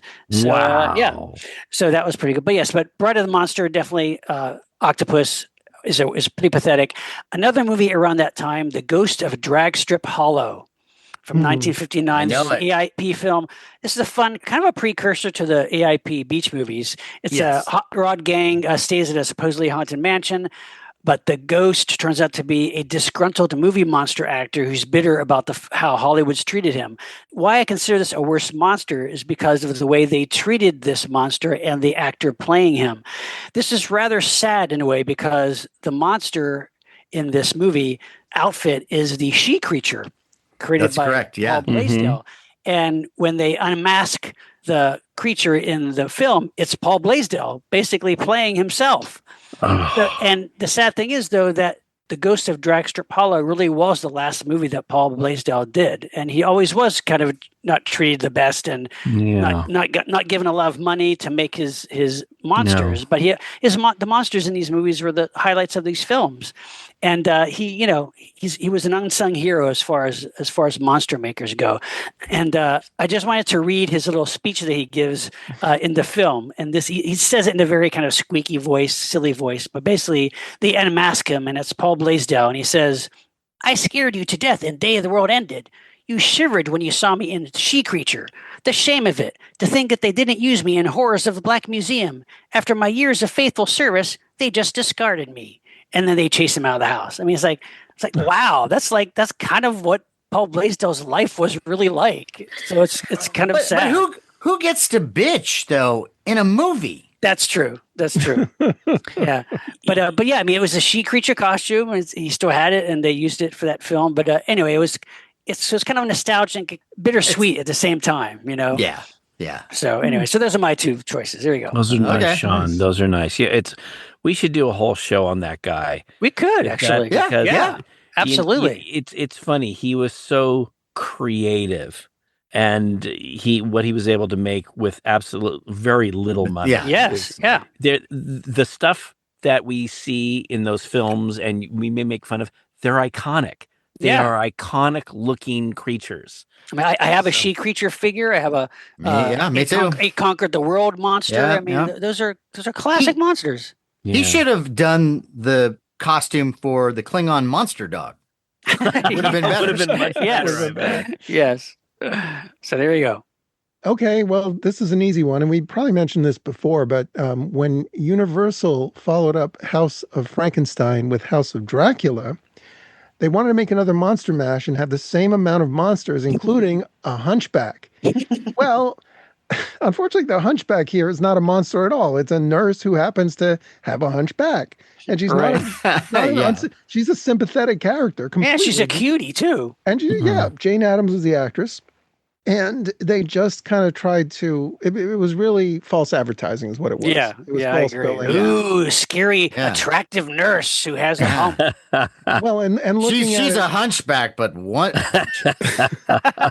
and if you look at it now with any sense of sensitivity, it's like, oh, she's a monster just because she's got a deformity, huh? That's true. Yeah, You're right. well. You're right. Hear that? Back then. And then, I don't see a lot of the live action Disney remakes because why would I? But I always had a soft spot for the original Pinocchio. Mm-hmm. So I watched the Robert Zemeckis remake with Tom Hanks as Geppetto, and it was pretty bad. I haven't heard good things. Really? Yeah. No, it was bad. So really shockingly bad because, Zemeckis has had a pretty good track record, even if you find his CGI movies a little creepy. But Monstro the whale, famously in Pinocchio, swallows Geppetto, and Pinocchio has to rescue him. In the Zemeckis remake, it's not a whale; it's a sea creature. What? For some reason, damned if I can understand it, they decide not to make it a whale, but they make it a sea monster. Weird. And it still looks sort of like a whale, but I don't understand. Maybe they didn't want to piss off, the whale enthusiasts or, preservationists or any of that. But yeah, it really just the capper of a disappointment over 2 hours of other disappointments. So yeah. I'll talk about a pointless why. First of all, why remake that movie? Money. Yeah, I know, but it's like that. Yeah, I have no interest in any of the live action remakes from Disney. No interest whatsoever. Nope. Well, I will say that I did watch Jungle Book just because it was on cable, and they do have some fun with Christopher Walken as King Louis. So there's that. It looks great. I'm sure. When you look at it, it is amazing how far CGI has come. But that was about it for me. Mm-hmm. Yeah. All right, go ahead. Okay, well, let's start it off with a movie that I believe Sean introduced us all to. And the monster is the title of the film. Space Monster Wang Mongwi. A 1967 South Korean film. We talked about this before, but not in this context. And it is a giant space monster, and it comes to Earth, and it's being controlled by these ridiculous-looking aliens, and you want them to be ridiculous. And this is the type of movie that when other people talk about it, they go, oh, the shitty monster and all this. For a shitty monster, it's great. Right? Wouldn't you say? Talk about a charm and personality. Yes. This one does have it. And what happens in this movie, I don't want to give too much of it away because you really do need to see it because there's some genuinely funny comedy in it. There's a lighthearted love triangle subplot. And then there's like a woman who, because the monster is attacking, it's fucking up her wedding plans, and she seems to be mostly angry about that. And but there are some things that are brought up in the film that I haven't really seen before. For example, like when the monster's attacking and you're holed up someplace and you need to take a shit, what do you do? Right. Also, in the same category of fun, you also have a scene where, to piss off the monster, a little boy pees in its head. That's right. There are certain movies that are so odd on a certain level that they're like from another dimension, and that's what this movie is. It's a kaiju. It is truly one of the probably the most obscure kaiju films ever. Yeah. I never thought I'd see it because I had been reading about this movie for decades, and I thought it was this holy grail. And finally, some company found it. It's on Blu-ray now. It's like amazing, unbelievable. And there are movies like that where when you finally see them, they don't really live up to the hype. No, this one does. It does actually. It does. It really does. It really is a very good time at the movies. Yes. Because I'm sitting there with my popcorn and my jujubes and my bonbons, Goobers, and my goobers, and I'm having a great time. I got my mystery meat hot dog, and everything is going my way. So there's another movie. I talk about Ultraman. There was a time when a Thai company named Chayo had the rights to Ultraman, and they made this movie called The Six Ultra Brothers versus the Monster Army. And in Thailand, it's known as Hanuman meets Seven Supermen. And what it is it's like this Hindu god character that is like a kaiju, like a giant monster character, who is like their Ultraman. And he teams up with Ultraman and the rest of his brothers, and they fight some monsters from different Ultraman shows. And again, this is a movie that it's not great, but as an oddity, it's super fun. And the one thing, it's not that Hanuman is a bad design. He looks like a Hindu god. It's that it doesn't fit. Played against the Ultraman brothers, who are all sleek and silver and light up eyes. And you got this thing that looks like someone took a god character and made a suit of it and started wrestling. Like, it's not, it just doesn't seem to fit. But every time I go back to it, I like him a little more. And yes, I have a figure. And then finally, I would like to wrap this up with, I think we all maybe will agree on this, but my last worst monsters is every incarnation of the alien xenomorph from Prometheus on. Ooh. Wow. I think you're right. Yeah. Wow. And the problem, if you had never seen Alien, you might say, oh, that's kind of interesting. But we have seen Alien. And what those films seem to do is they take all the scary bits of Alien, all the things that were cool and neat, and sort of seem to smooth them out. And it's Ridley Scott. It's his creative choice. But they're no longer frightening to me. Yeah. And the fact that those movies are bad doesn't help things. But how do you guys feel about that? I would say even starting with Alien 3, when you start seeing the CGI dog alien. The dog alien. Well, yeah, I was tempted to include that. The dog in Star Trek 3 is actually better than Alien. And actually, And again, that's another version of smoothing out the alien. No, and I agree. Did anybody see Romulus? Yeah, I saw it. Yeah. Did you like it? No, it wasn't. I like parts of it. It's not a train wreck. The one thing I thought they did a better version of, if you remember, I was just going to say, I think it's Alien 4 when he had the hybrid creature that was kind of part. I thought that looked terrible in that movie. They have a similar hybrid creature in Alien Romulus, which I thought at least looked creepier and kind of cooler. But the movie, the problem is that, of course, these days they had to go with a much younger cast, which is okay, fine. But the problem is none of the characters are memorable.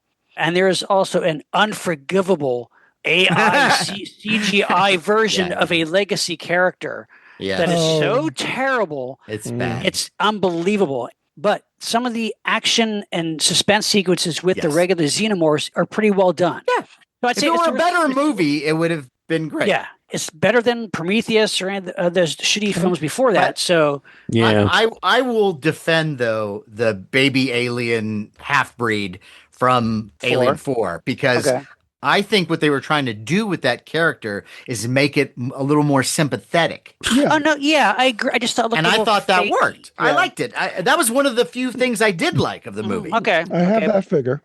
Really? Me too. Yeah.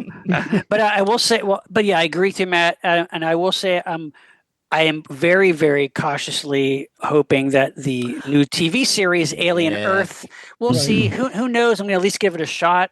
Yeah. But I mean, considering the way that franchise has gone, I'm going with very low expectations. Yeah. So we'll see. Yeah, we'll see. But I agree with you about the Xenomorphs. Yeah. Nice. Well, there you have it. Look. This is how we started. Yeah. Look at that. Can you imagine? Full circle. That's right. Yeah, it's true. But you think about it. We've been doing this since, 2013. 300 episodes. So many guests. So it's like if you were to, I think you mentioned it, Matt. If you started listening to our very first episode, just started to do one after one and one. I mean, it would take you like weeks to get through all of our stuff, listening to it. And there's a lot of. It would take a lot. You'd have to. I mean, depending how much time you wanted to devote to it. But I will say this: if you're a new listener to Monster Party, I don't know about going to the first episode. No, you have to. No, I think so. No, you got to get interested. Larry, you have to have the whole set. Context. To see how we've progressed. I imagine that listeners find the show by stumbling upon a topic that they're interested in, listening to that show, and then discovering other episodes. Yes. Because that's how I discover podcasts. True. Hey guys, I wanted to put some of this into context too. As we said, it's October 4th, 2013. What was the first Monster Party was unleashed upon the world. In 2013, these are some of the horror and sci-fi films that came out at the time. Oh, okay. You had the first Purge film came out. Oh, wow. Mm-hmm. World War Z, unfortunately. Yeah. Gravity. Pacific Rim. Wow. Snowpiercer. Yeah. The first Conjuring film. Okay. And World's End, the Simon Pegg, Nick Frost film. Some sci-fi TV show premieres in 2013. Defiance, which is based on a video game. I like that. My wife saw that and liked that. Underrated show. Okay. The Stephen King based TV series Under the Dome. Saw that. And James? Orphan Black and Orphan Black. All premiered in 2003. Some celebrity deaths in 2013. So these are people that never got a chance to listen to Monster Party. Just so I'm going to run these out. Peter O'Toole, Annette Filicello. He would have loved us. Annette Filicello, Roger Ebert, James Gandolfini. Really? Tom Clancy, Jonathan Winters, and Nelson Mandela. Wow. All of them would have been great on the show. They would make good guests, yes. But anyway, those are just putting in perspective kind of what was going on that year when Monster Party made its premiere. Very nice. Very nice research. And my view of this whole journey, and it has been a journey, and we have had so many adventures. And I think we can all agree that we have done a lot of things because of this show that we probably would have never done, and met people and met new friends and rubbed elbows with celebrities. And it's just been so much fun. But I have to say, and I've said this before, and I don't want to get weepy, but as much as I enjoy, and I do enjoy our interview episodes where we have a celebrity and we talk about their career, and they can be so much fun, especially depending on the celebrity. But what I really enjoy is this. I enjoy you guys. I do. I enjoy our banter. I enjoy arguing with you. I enjoy being infuriated by you. All of that, I think, helped us all through COVID. Mm-hmm. Yeah, for sure. I don't want to put words in anyone's mouth, but for me, it absolutely helped. Those episodes where we just get on some tangent or we get onto some track of something where we're all chiming in, and I really feel alive.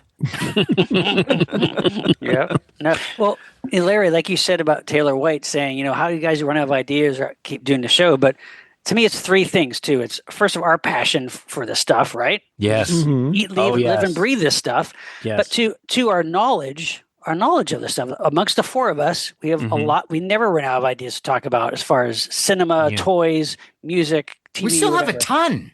Yeah. We've never done a Hong Kong episode. No. Yeah, there's still lots of things. We haven't done a King Kong episode. True. Mm-hmm. Yeah. We haven't done it. There are listeners out there going, "What? Yeah. No, we got to do that. We'll do that. It's coming. We haven't done a man episode yet. We haven't done Doctor Who. Yeah, Right. And these are things we plan to do. I know. But it's funny, Matt. You had mentioned doing the show has allowed us to meet a lot of people, and yes, I was trying to put together a list of people that we've had on the show, and it's like, my God, the list goes on and on. But the funny thing is, when you and I were growing up in Northern California, we would watch creature features because we loved these movies, and we got to see Bob Wilkins and then John Stanley. And then for us to have John Stanley on our show twice, yes, it was, to me, it was like a dream come true. But also Stuart Gordon. Stuart Gordon. I mean, now this is pre-COVID, but Stuart Gordon came to our house. Yeah. If we had food, drinks. We had food. Yeah. Jeffrey Combs came to our house and had sushi and cocktails. What I loved was, when we did those shows, the fun thing was when guests would find out how passionate we are, and we know our stuff, and we have a good time. It's not Monster Interview, it's Monster Party. Yeah. They end up telling us things that just aren't common knowledge. And that's what was so great about those two. Tom Holland. My goodness. Yeah. Tom Holland. Denise Crosby felt so comfortable with us that she could allow herself to be vulnerable. Yeah. Right. And that is, I mean, and she laughed. Just a delight. Cried, she got angry about certain things, and it was so great. And we really got into that. Yes, and we did. Those were great interviews. Walter Koenig. Walter Koenig. Yeah. Definitely told us some things I think that probably he never said to anyone else. Doing the punch up for the Benji movie will always last in my memory. And people ask, well, how do you get some of these guests? Well, sometimes it's, we put in a request, and sometimes it takes time. Yeah. Clint Howard. We got Clint Howard on our show. So great. And, I didn't mention this, but when I posted on Facebook that my wife and I celebrated our wedding anniversary, Kat Howard, his wife, sent us a congratulations. Nice. That's nice. That's great. No, these are people. I mean, like I said, I never thought I'd be hanging out having drinks with Jeffrey Combs or any of these people. Because of this whole thing. Monster Party is a thing of passion. It's just something that we want to do because, like we said many times, it's just an extension of what we were doing anyway. If we were recording, we'd be hanging out talking about this stuff. I mean, minus James, we three went to David Scow's birthday party. Oh, yes. He just had. James had a commitment at G-Fest. He had a commitment. No, this is no, I mean, he was going to, it was at G-Fest, which is very important. I understand. And yes, and David Scow completely understood. But he's a guy who I had that Outer Limits book, the first version. Oh, yeah. And I pored over it. And this guy was very important to me. And to actually meet him and then become friends with him. Yeah. And have him on our show numerous times and have him be the longest episode. I think he is still the longest, right? I think so. I think so. But then getting invited to his 70th birthday was such an honor. Wonderful. Yeah. And so, it makes me very grateful for what we've accomplished. Yeah, I agree. It's something that I don't know how many podcasts that talk about sci-fi, horror, and fantasy and collecting that are at their 300th episode, and we're not talking about like half-hour episodes here. We're talking about 2-3 hour episodes, and every one of them, it shows our passion for this stuff. Yeah. Now, was there an episode that anyone had or experienced that just really stood out or was really special or just the celebrities that we just mentioned? I mean, those are all great people, and I love all the comedian friends that we've had. John Matta and Scott Thompson. We had Scott Thompson, and that was an episode called "So You Want Your Own Movie Studio." Yeah, right. And for me personally, I mean, I was very real and passionate about what I thought, and he and I got into this thing, and it's hilarious. And he had a ton of fun. And that was I'd say much fun. For me, even a more recent one, just because of the pedigree involved, is the one we had with R.C. Matheson. Great. I mean, because he got into, talking about writing and he's the son of Richard Matheson. I mean, he has that history. And he's funny. Yeah. And he got us right away. He's like one of us. But just to hear him talk about the writing process and that's gold. Yeah. I mean, from the more academic ones like Greg Mank. Oh, and that was Karloff and Lugosi episode. yeah, I love that one. Was fantastic. David J. Scal. David J. Scal. Yes, yes. These guys told us things that we just didn't know, and it was I love those. And my dear friend Dana Gould has graced us many times. Always great. And he's always amazing.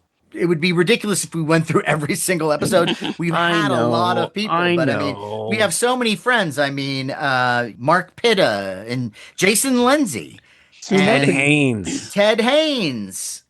And for people who maybe are just relatively new to listening to us, just remember that you can go to Libsyn.com. That's where every single one of these episodes is listed, and they're listed by date and month and year, but also you can do a search, so you can find any episode out of now 300 episodes, and there's going to be something you can find that you want to listen to, some subject, some topic that under the sci-fi horror fantasy genre that you want to listen to. We've covered so much. It was great at Monster Palooza. If you remember, I think it's the second episode that you dropped, Matt, where there was this guy who came up to us and said that he downloaded every episode. And he actually complimented us on. He goes, "Do you remember the Forey Ackerman episode? Because you had Joe Moe and Barbara Lee on." And he says, Larry, because I got really emotional. Forey meant the world to me. I mean, that I started with monsters, looking through Famous Monsters magazine, like many of us did. Yeah, sure. And that is a wonderful, beautiful episode. Yeah, but to have someone come up to you and appreciate that. To someone, and yes, and then he just made so many comments, but for someone that enjoys our show so much that downloaded every episode and listens to them on a regular basis. And you think about it, we talk about, there's a lot of stuff there, a lot of stuff.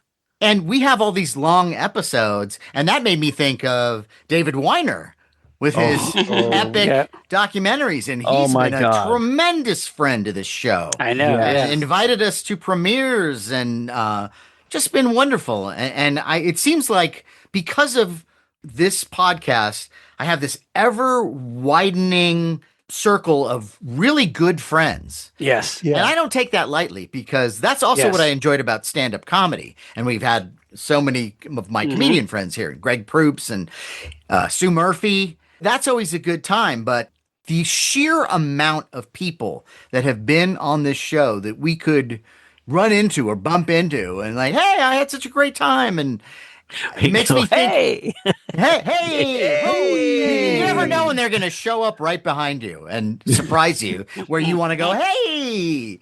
But, okay, I've talked about my dad before. My dad did not have, it seemed to me, a lot of really close friends. He had a couple people that he would hang out with. He had an artist friend, and he had some other people in his life that, my mom and dad would go to their house for dinner, or they'd come over. But I never really got an idea of a close friend. And when I consider how close we are, and this is something that Jason Lindsay pointed out, the fact that you guys are still friends. You think about the average life of a band, and it usually doesn't go more than 10 years. Right. And look at us. We're still going strong. I still, and I'm not doing this for the show. I love you guys. I think you guys are great. And I genuinely enjoy your company. And so, I think about my dad, and it's like he was a guy who was very artistic and quite talented when it came to painting and sculpting. And yet there was that thing, and I don't know why. Maybe it was just the lifestyle he chose, or maybe some disappointments when it came to friends. But I think we're all very lucky. And our fans, my God, our fans. Oh yeah, yeah. I know. It's. I'm really always touched when I hear people say that they've listened to us and they discover new films or shows or whatever because of us. Too. I love that, because that's the thing too. Like, there's so much out there that we are into, and I love discovering new. Despite how much stuff I know, how many movies I have or collect, or I still find new stuff. That and it's I love turning other people onto it. Well, yeah, and there's so much stuff that I wouldn't have known about if it wasn't for you guys. Right. Yeah. Vice versa. Right. Yep. Yep. And we hear from listeners, I I heard about that movie from Monster Party. It's like, well, so did I. Right. You know, talking about being friends for 300 episodes. Don't forget, we've been friends a lot longer than that. We've been friends since the 90s. That's true. That is Yeah, true. that's true. That is true. And we've had our chemistry, and we each have our wheelhouses and our things to contribute. Our Comic-Con experiences, you know, Yeah. which became Monster Party, you know. Right. And I like to think that when we have guests on, that it's not just like a press room where we're just interviewing people, but they're sitting among a group of friends, and that energy hopefully gets kind of conveyed into the conversation. Yeah, for sure. Casper Van Diem. Yeah. And Jennifer. And Jennifer. Jennifer Winger. Oh, yeah. Yeah. And I mean, they said it was their favorite interview of the day. That's right. A couple people have said that. I think we're only supposed to have it for 20 minutes, and they ended up staying for like over an hour. Oh, how about Ray Santiago and Dano Di Lorenzo? Ash versus Evil Dead. Ash versus Evil Dead. And let's face it, they actually brought the publicist came with them as a watchdog. When we did this episode, they said, okay, Larry, only about 45 minutes. Well, Ray and Dana had such a good time. After about an hour, and I look over at the publicist, she's pointing at her wrist, and you know, and Sean had brought this special beer that Dana loved, and the funny thing is, I tried to gingerly, well, you guys, you know, I don't want to like rush you out, and they said, no, we're gonna stay. They were fine. They loved it. They had so much fun. They ended up staying for over 2 hours, and that was great. That was a lot, and that is almost like 99.9% of our guest experiences, I think, has been that. There's been a minor exception, but we've talked about that we're not gonna, at length. Yeah. But, only one. Even us as friends, whatever disagreements or little, you know, friends have little tiffs every once in a while, and I wouldn't even call them tiffs with us. I usually any disagreement that we have is usually wound up in an hour. Yeah. And then we're back on track. Because it's usually based on some sort of misunderstanding, or it's like the thing with my marriage. One of the things I love so much. No, I mean this seriously, Larry. Okay. Not that I want to marry you, but well, yeah. But one thing I have no doubt about is that my wife has my best interests at heart. Right. She really cares. And she is in my corner. And I feel that about you guys. Sure. Oh, yeah. Vice versa. For sure. Yeah. Always in your corner. Yep. That's true. It's a Because party. I put you in the corner. If you want that spit bucket there, I'll have it waiting for you. There's something that comes to mind that I don't know if I've shared it on the show before, but way back in the day, Larry and I met because we were both working at Playboy back in the late 90s. Right. And way back in the day, we did an episode called Evil Aliens with a playmate named Danny Mathers. Right. Well, she became Playmate of the Year. And the Playmate of the Year event took place at the Playboy Mansion, and it was the biggest event of the year for us employees and staff. You know, it takes a lot of planning and preparation. It gets all this publicity. A lot of media is there. And hers was one of the very last Playmate of the Year events, because Hef was very elderly. He didn't even attend that event. But she had been on the show. She had a great time. And up on the podium, when she gave her speech, she did a little plug for Monster Party. And Cooper Hefner, Hef's son, looked over to me and smiled. And I was just like, and what happened after that? If I could just say, and then one of the things that I had to do is I had to film the Playmate of the Year video. And what was so great is at the end of the day, after she had been working very hard, you know, all day, she actually took a moment to do a little plug for us. Oh, that's right. That we filmed, and that was really great. That was really nice. Well, and speaking of Playmates of the Year, Raquel Pomplin. Raquel 2013 Playmate of the Year has become such a supporter and such a recurring guest. We've had her at Monster Palooza. That's right. Sweetest person you could ever meet. And funny. Funny. She's terrific. I think it was the last Playboy Christmas party. She brought us gifts Yeah.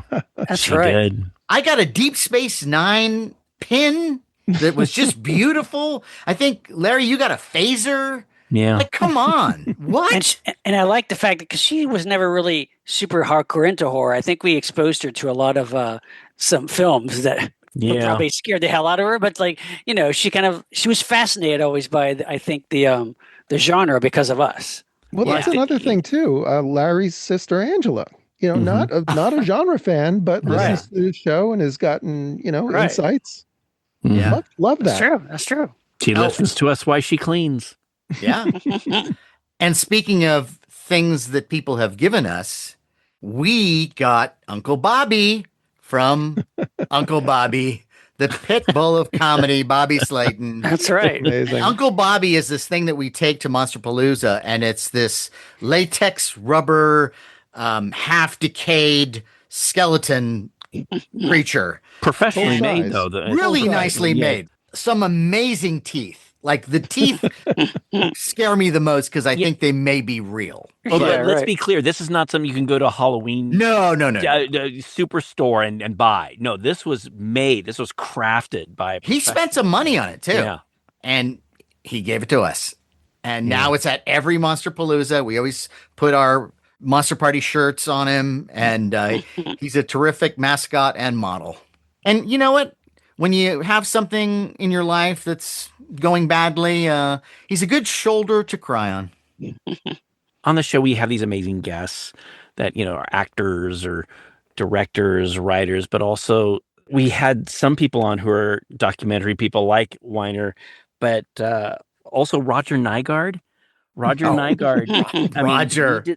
We did this episode called Unexplained Phenomena, and I learned so much from that guy. Yeah. For that particular episode. He's a smart cookie. So smart. And it's just so logical the way he explains stuff. And I love it when we have people on that just can kind of clarify some things or tell intellectual stories. I just love that. He's the director of Trekkies, by the way.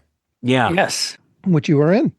Which I was in. I'm the last face you see. That's right. In that documentary. That's right. That is right. Yep. He got pretty deep in that episode about the unlikelihood of encountering alien life. Yes. That's right. Listen to it. It makes sense. It made total sense. I never even fathomed all that information before. And it was an education. Sometimes you learn stuff apart from, movies and shows to check out. Sure. But then also we've had someone on talk about an alien. Well, we had a monster character actor on the show in Doug Jones. And that was before he did Shape of Water.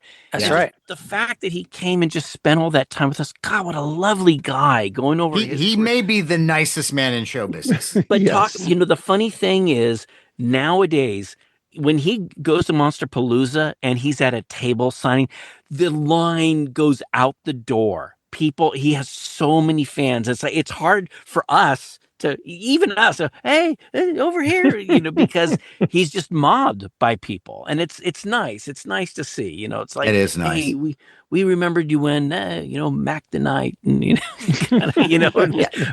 well, he did more than that, but you know what I mean. Yes, he's done a few more things. But I would like to do maybe in the future a few more episodes. Like I really enjoyed the one with my old neighbor, the emergency room doctor, Albert Lee. That was a really interesting episode. And Albert was walking us through, what would happen if you actually did create a human centipede and who would die first and why. And what was it called? Like sinister surgeries, I think something it was. like that. He had the medical knowledge. We go, well, what if you did this? And he's this is the way.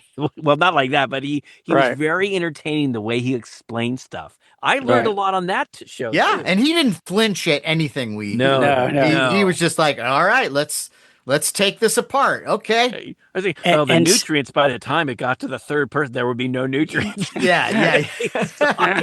I also, I love having real academics and scholars and experts on cinema. Like we had Kim Newman on. Oh, great Kim Newman, from London. I've seen him in so many featurettes and extras and doing commentaries, and Yeah, I loved listening to this guy. He's like, and of course, our good friend C. Courtney Joyner. I mean, Courtney's become a good friend of ours, and he is almost another member. Yeah.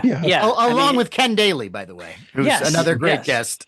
I mean, all these guys, like I said, they become friends with us because we can sit with them and immediately, connect and talk for hours about. But the great thing about Courtney is he has that experience. He worked with Vincent Price. He was there working on a lot of these films, and he befriended so many people from the golden days of Hollywood. I just love listening to Courtney. Yeah. And whenever we do an episode where you really got to get into the weeds of trivia or, any kind of film information, he's got it. I mean, it's my God. Yeah. And, off his head usually too. Yeah. Larry, did you know this guy also worked with John Ford? And I didn't know. Ken Daly, by the way, is another guy who's like, I mean, Ed Grant, Wally Wingert, August Rigoni, Jason. These are guys who just know this. They've lived it. They're like us. They live it and breathe it.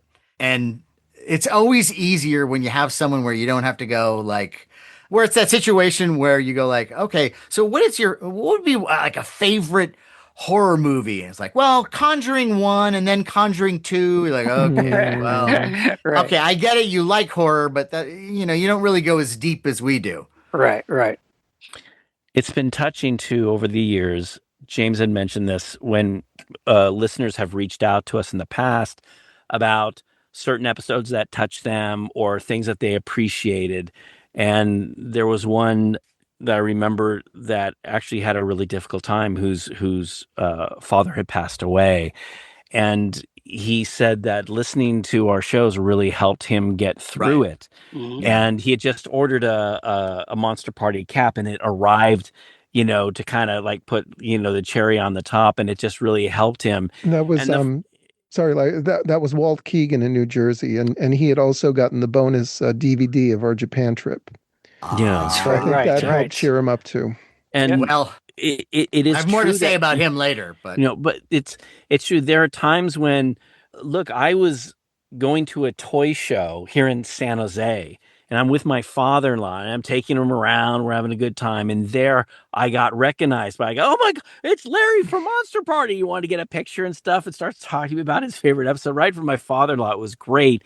This kind of thing happens. We love it when fans come up and talk to us, and some have told us about difficult times that they've had in their life where we may have helped them. And I just want to go out to say, I'm so touched that we have helped other people. But let me tell you personally, you guys have helped me get through difficult times. The funny thing is, we all dabble in the entertainment industry. We've all been there. There are times when there are highs and there are lows. And there are times when it was very low for me. And getting through an episode, was challenging and tough. But I had, James, Sean, and Matt there for me. And once we get going, it was really great. I love you guys so much, and I enjoy my time with you. And of course, our Japan trip together. My God, what a dream come culmination! True. Really, that was a once in a lifetime thing. I mean, if you think about it, my daughter and some of her friends, they've talked about, Dad, we like that Japan video. I want to go to Japan, and it's funny, the stuff that we do when we have told other people about it, and fans or people that say, thank you for letting me know about this movie or this TV show or inspiring me to go to Japan or go travel. And I think that's great. I think that's really wonderful. Yeah. We'd love to take you all along. But it's also, if we did it, that would kind of be a nightmare. Logistically. Yeah. It's also just kind of phenomenal for me. I mean, now, especially after COVID, when we're Zooming and we're chatting on Zoom, but it's going out to, all these listeners, and over time, especially if you're consistent listeners, then you get an idea of who we are. We'll say things. You might listen to an episode from 10 years ago, and I will not remember something I said, but you just listened to it, so you'll remember it. Right. That's kind of phenomenal because, in that such as it is, we are in the zeitgeist, or in the public eye, at least for our niche, for our show. Our little section of pop culture. Yeah. Rondo nominated. So that's right. That's right. We have made a bit of a dent, and who knows? This next year could be ours. You never know. Well, my daughter, when I told her that, well, we came in third, she said, "Oh, Dad, I'm going to help you. I'm going to talk to all my friends. We're going to reach out to a bunch of people." And speaking of my daughter, Kathy, think about it. When we started doing this, she was 8. And she is now 20, and she goes to Monsterpalooza with her friends, and she dresses up, and it's such a wonderful feeling. And to think that she has these friends that consider her, oh, Kathy's a film expert. She knows so much about films. That's right. We did a good job. We really did. And it's nice that if she can share this with her generation, then what we're doing is a good thing. We are continuing to keep a lot of this stuff alive, whether it be like Forey Ackerman or Lovecraft, just classic horror, in general. whatever. It's we're keeping it alive. Well, you mentioned Kathy, and I always think of, not that this guy was like a toddler when we met him, but he was pretty young, and then has stayed with us this entire time. Kevin Smith. Oh, right. Gosh. That's right. And just a lovely guy from the get-go. And then he comes with us to Japan, and he's so great. I mean, the easiest guy in the world to travel with, and a good sense of humor, and just this amazing artist and sculptor.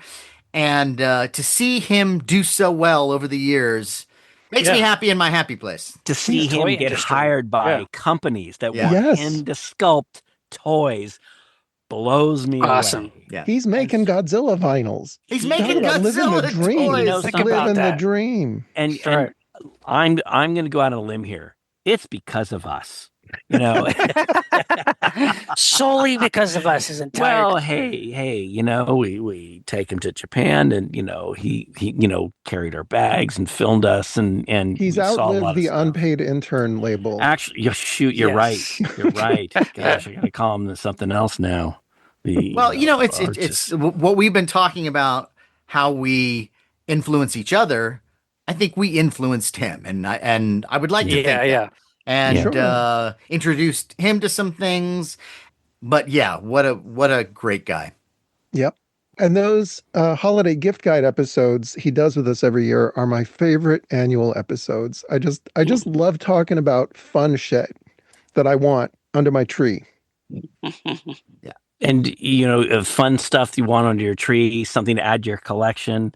Yeah. And then getting chosen to go on something like Collector's Call. And so people can actually, that's right. Nationally syndicated. Yes, on MeTV. And Lisa Whelchel was in our homes. Talking about Hedera.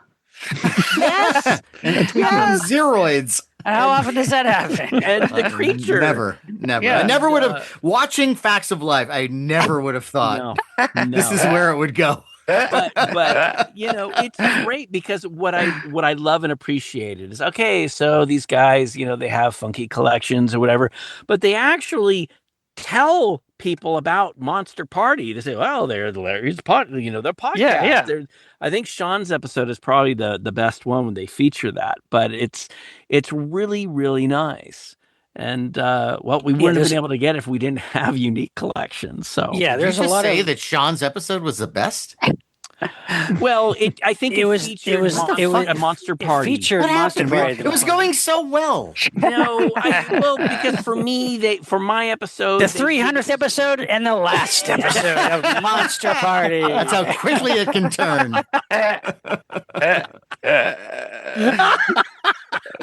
But no, but it's true that there's so many experiences and opportunities that we've had that really are because of the podcast. I mean, let's face it, it's not just meeting people, but just the things we'll be able to go to, and events, and just things that have happened to us in our lives these last 12 years. A lot of it has to do with because of Monster Party. It's true. Although we've done 300 episodes, we just mentioned a couple things. Doctor Who, King Kong. There's so many other things that I feel like, I mean, I don't want to stop yet because there are things I still want us to talk about. I still there'll be plenty of time to do a Doctor Who episode because that show's going to be on forever. Well, I don't know. Yeah, no, with the new season, who knows? But you know who I would like to have back is Constantine Nasser. Oh my yes. gosh. Yeah. He's another one. Talk about a guy who's been helpful along with C. Courtney Joyner. That's right. We forgot about the whole fact that we are doing audio commentaries for Blu-rays on vintage genre cinema as Monster Party. That would certainly not have happened if we didn't have the podcast. That's and without the help of Constantine and championing us and Courtney and Sean, how many of these we've done? 6? We've done like 6 or 7 now. Yeah. And I love that because that's really genuinely contributing to the world that we love, because, and also showing that we know our stuff. We're not just fanboys. We're historians now. We are genuine experts at this stuff. But our commentaries are fun, though. I mean, there's a lot of course. I think they're entertaining as well as informative. Entertaining and informative. Well, we're not just phoning it in. Right. No. Exactly. Yeah. So that's actually another. Hey, Constantine, remember he gave us a piece of the Green Mile. Right. That's right. Because he worked on a documentary for the film, and I think it was one of the extras for the DVD. Yeah. But he gave us, as a gift, he gave us a piece of the Green Mile from the film. That's awesome. That's so cool. That's like having a piece of Ape City. Yeah, that's right. That's right. Which Matt also has a piece of. Yes. What other pieces do you have? I got some other pieces, but everybody here has gotten pieces, right? Yes. I don't think I have a piece. You don't have a piece of Ape City? No. Oh, I don't think okay. So. Oh, well, I'll take care of that. Yeah, rectify that. I got a piece for you. That's okay. I bet you have a piece for me. You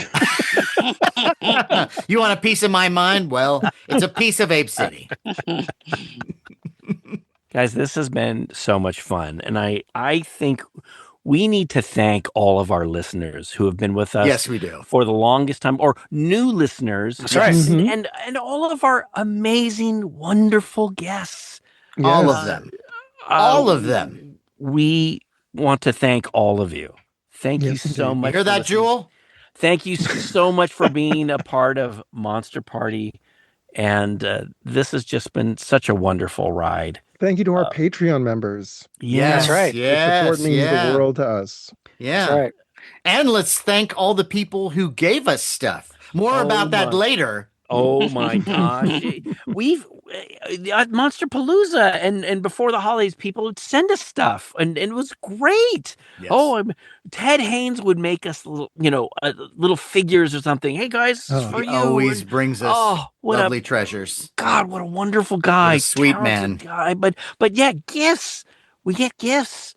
And, I love that. And thanks to all the listeners who appreciate what we do enough to buy the merch and represent, wear the Monster Party t-shirt, wear the cap. And I know this sounds like a sales pitch, but it's not. It's good, though. I'm seriously humbled by the fact that you like the show enough to go ahead and do that and to wear our name. That means a lot to us. It does. It really helps, believe me. And our patrons on Patreon. Yeah. I bought hats for my entire family, and it's so great to see pictures of them out, in different parts of the country, all wearing their Monster Party hat. Go represent! That's great. Yeah. Oh, and we need to give a posthumous thank you to my father-in-law, Carrie's dad, our Monster Party therapist, Dr. Tom Ray. Tom, I hope you're listening in the afterlife and can see how your monster therapy made us all a bit healthier, but just a bit. Yes. And finally, we really need to thank all the people that have voted for us for the Rondo Awards. Oh my gosh. Absolutely. Thank you. Thank you so much. We thank you. We need you. And we need you strong this year. Tell your friends, get that uncle that you don't talk to anymore and make up with him. And then lay the whole Rondo thing on it. Yeah. See, it'll help bring people together. That's right. Help us. So, guys, what do you say we give a toast? A toast? A Yes. toast I love toast. to, 300 episodes, and to Worst Monsters, and to all our listeners and wonderful guests. Thank you so much. Hopefully you guys will be with us for another 300 episodes. That's right. What's that going to be like? Cheers, my friend. Cheers. Time for a listener shout out. Shout out. 300th episode. Shout out. Yeah. And this is we have reason to celebrate because after a long stretch, we finally have another iTunes review. Cool. Hey. This comes to us from Shoe Buildin. This is my new favorite podcast. Not only does it cover an amazing array of horror geeky topics with amazing guests, Disneyland with Bob Gurr, horror comics with David Scow, but the hosts themselves have a great width and depth of knowledge and experience in horror and the entertainment industry. Fantastic find. Jump in. Wow. That's great. That's Nice. a great Shoe one. Building, really appreciate that. Thank Yes, you so very much. Oh, that sums it up, really. Glad you enjoyed does. this Yeah. show. And Bob Gurr and Frank Woodward, also great guests. Yes, indeed. Matt, I think you have a couple as well. I do. So, as we were discussing, we get presents from time to time, and Larry gets quite a few of them. And I recently have gotten some presents. First of all, I got a lovely gift from Walt Keegan, who we were previously Oh. referring to. Yes. Walt Keegan he came upon this, there's a thing called kamishibai, and it was a type of entertainment in Japan before television where this guy would come to your town, he'd set up an easel, and he'd have these pictures that he would narrate to, and it would be an adventure. Sometimes it could be news. And so what he found was, it is in perfect condition, an Ultraman Kamishibai set with the box. Now, usually the box is the easel. So you punch out this thing and then you put him in the box. It's completely perfect. And they come along with a record. Oh. The record has never been removed from this thing. No. The pictures are in perfect shape. And it's all these great shots from the original Ultraman show. And I looked at this thing like I was, 5 years old again. And imagine to have this available to me when I was first watching Ultraman would have been outstanding. So, Walt, you made a little boy very happy. Nice.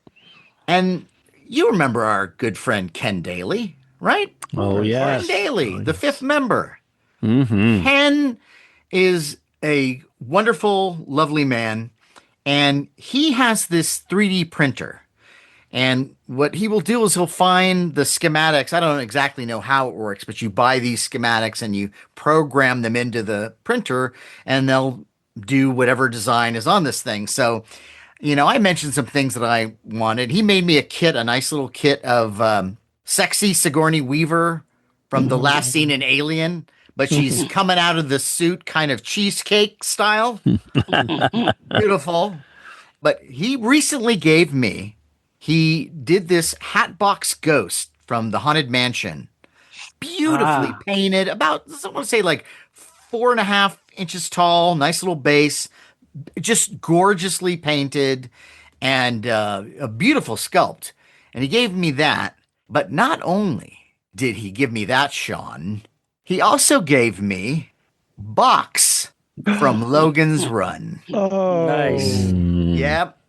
He was looking for just the right version of this because, as you know, you look on YouTube and there are versions that people have created that just aren't that great. Yeah, or He Etsy. found- You find that yeah, too. right. Etsy, Yeah. exactly, right. This version is nice. It comes Nice. with the little tools that Box has on the front, and then he's holding the gun, the sculpting gun. Nice. It is a You beautiful should post some thing. photos of it. I yeah. will. No, I will definitely do that.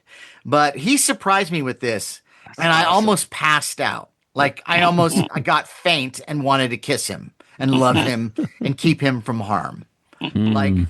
and I want to do that anyway, but this added a few more levels to that.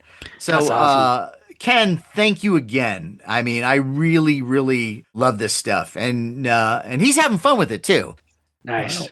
When I saw it, I'm looking at this, I'm saying, gosh, I can't believe a toy company hasn't figured this out. Right. I know. All Ken's thing needed was a little wind-up motor inside that you just wanted to keep Exactly. the little wheels go Yeah. and move. Because in one hand, it's like simple, a simple little Right. design, I think. Why hasn't a toy company done that yet? I mean, I'm sure I know. there's got to It's be got to be enough. the rights issues. Yeah. Well, yeah, but don't you think if Jason Lindsay can help get the license for Flash Gordon figures, don't you think he could do something with Logan's Run and the box robot? Well, Jason, from the stories he's told me, when it comes to getting the licensing for these properties, it's not easy. Yeah, I it know. can be a I nightmare, know. actually. And he told me just dealing with BBC for Doctor Who, Yeah. Oh, yeah. like they were almost incredulous about the fact that someone would want these things. And it was, Yeah. it was like amazing. So it is a job. But when I look at the fact that they have Tron figures out there, Yeah. and Right. Tron's a popular movie, but I think Logan's Run is a pretty well-regarded, Yeah. Yeah. beloved 70s sci-fi film. Absolutely. I mean, you got the black hole figures. Yes. Yeah, that's Yeah. Disney. But I'm figuring if you can do those, why not Logan's Run? And it Yeah. seems like it wouldn't be that hard to make the figures. Those aren't complicated No, not figures. at all. It's Not a at all. cloth costume with the gun and the belt, and you get a couple other Okay, characters, and then you got there it Box. is. There it is. Right. Box is the deluxe one. Right. Yeah. Right. I don't know, pay the Roscoe Lee Brown estate some money to get a little voice sample. And it was. Fish and plankton and sequins. I would play that all fucking day. I know. Well, and we came close to getting figures from Mego at the time because they were going to put figures out based on the Logan's Run TV series. Yeah. They had prototypes, but it just never happened because the series was canceled after one season. And then, of course, this little movie called Star Wars came out, and that's all anybody cared about. But yeah, so it was close. But yeah, hopefully some company will soon release it. Yeah. And I have one final thank you, another gift from a fan of ours, George Brumis. George comes to our table every year at Monsterpalooza. He's a lovely guy.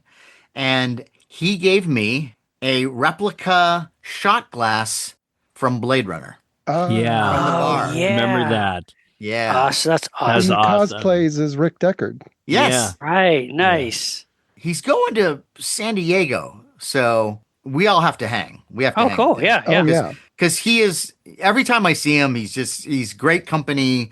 So we should give him some quality time. And I don't mean that in a creepy way. For sure. Well, it wasn't a sales pitch before, but I'll make a sales pitch now. Don't you want to celebrate 300 episodes with Monster Party merch of your own, to wear the I Monster do. Party logo with pride? Yeah. Seamless. The Monster Party t-shirt, available with both the classic Monster Party logo, glow in the dark, and also the kaiju design by friend of the show, Derek Robertson. Another great right. guest. Monster Party shot glass, so you can toast our guest along with us at the end of every show. The Monster Party PPE cloth mask, which has a variety of uses. Really did. Describe some of those. Oh, it's just a move plethora.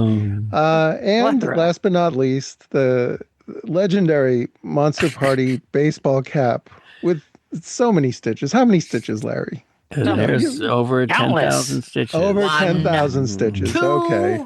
3. 3. Well, Larry finally set me straight. Over 10,000 stitches. You heard it here. All right. And you may ask, well, how do I find this wonderful merch? Well, that's easy. On our eBay store, which is called, you guessed it, Monster Party Store. Or if you go on eBay and type Monster Party Podcast, you'll find it there too. And if you buy our merch and also happen to be a Patreon member, we will throw in free surprise goodies, courtesy of our aforementioned friends, Jason Lindsay at Biff Bang Pow Toys and foam fabber extraordinaire, Ted Haynes. two men who I'm sure we'll be talking about in our 400th episode. Yes. That's right. Yes, indeed. So 300 episodes. My head is swimming, guys. There's no way you can expect me to remember after all this what this Patreon thing is all about. Will you please refresh my memory? Okay. Well, unlike how Varen can glide down and flatten your house, ruining your day, Patreon lifts the weight off you and saves your day by providing endless, almost endless, exciting and exclusive Monster Party bonus content. Now, we're talking content like our special audio episodes, shows like Monster Party Masterpieces, Monster Party on the Road, and the mega popular Toy Time series. We also have, oh no, it's great. It's great. And you have to watch all of them and you will drool. I guarantee it. We also have our legendary Japan trip video diary, behind the scenes convention footage, and vintage sci-fi and horror fiction edited by our resident Lyscarian, John Bordeaux, and more. Well, that sounds wonderful, but I gotta say, I'm about to bid on a vintage Return of the Jedi Omano figure, so I don't know if I can. I don't know if I can afford this. What'd you call it? A mano mano? It's a man. Omano man. A mano man. No, you're bidding on the wrong figure, James. Mano e mano. No wonder I couldn't find it. Well, how much? It's the Mexican knockoff. How much does this Patreon cost? Okay, so for just a little more than the price you would pay for 300 episodes of Monster Party, which is nothing, you could become a Monster Party patron. And that price is $5. $5 a month. What? That's insane. I mean, you can't get a custom Wang Magui action figure for that price. I'd pay way more. Yes, would I? All right. Well, that's a deal. How do I join? Well, all you have to do is you go to patreon.com, you go to Monster Party, you click join, and the next thing you know, you'll be as happy as someone who just discovered Monster Party and has about 500 hours of free time. And speaking of free time, we are on social media. Find us on Facebook at Monster Party TV, YouTube at Monster Party TV. And hey, while you're on YouTube, check out our Monster Party Goes to Japan video, which we mentioned earlier, because you'll definitely enjoy it. Yeah. We are on Twitter, now called X, at Monster Party HQ. We are now also on Blue Sky at Monster Party HQ. And hey, wherever you're listening to us, please take a moment, write us a review, send us your thoughts. We'd love to hear them, and we will read them on the air. And we won't just read your review. We'll add it to the many reasons we continue to do this show. But only if it's positive, because we're just that petty. On that note, I am Matt Weinhold. I'm Shawn Sheridan. I'm Larry Stroth. And I'm James Gonis. Keep America strong! And keep listening to Monster Party. And if you have anything bad to say about Night of the Lepus, leave us alone.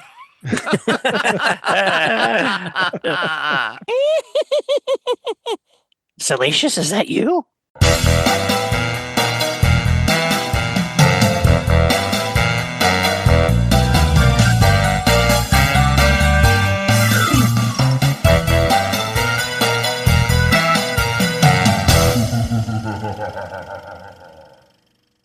Why do you hate us so much? Is it because we didn't go to G-Fest? Look, I think we know why he hates us. I would love to go to G-Fest. It's just that, the... Next year. Yes. No, I think next year it might be a perfect timing. Maybe we can all go. So, yeah. Maybe. Can Cool. I ask you, the video that I saw, it looked like it was packed.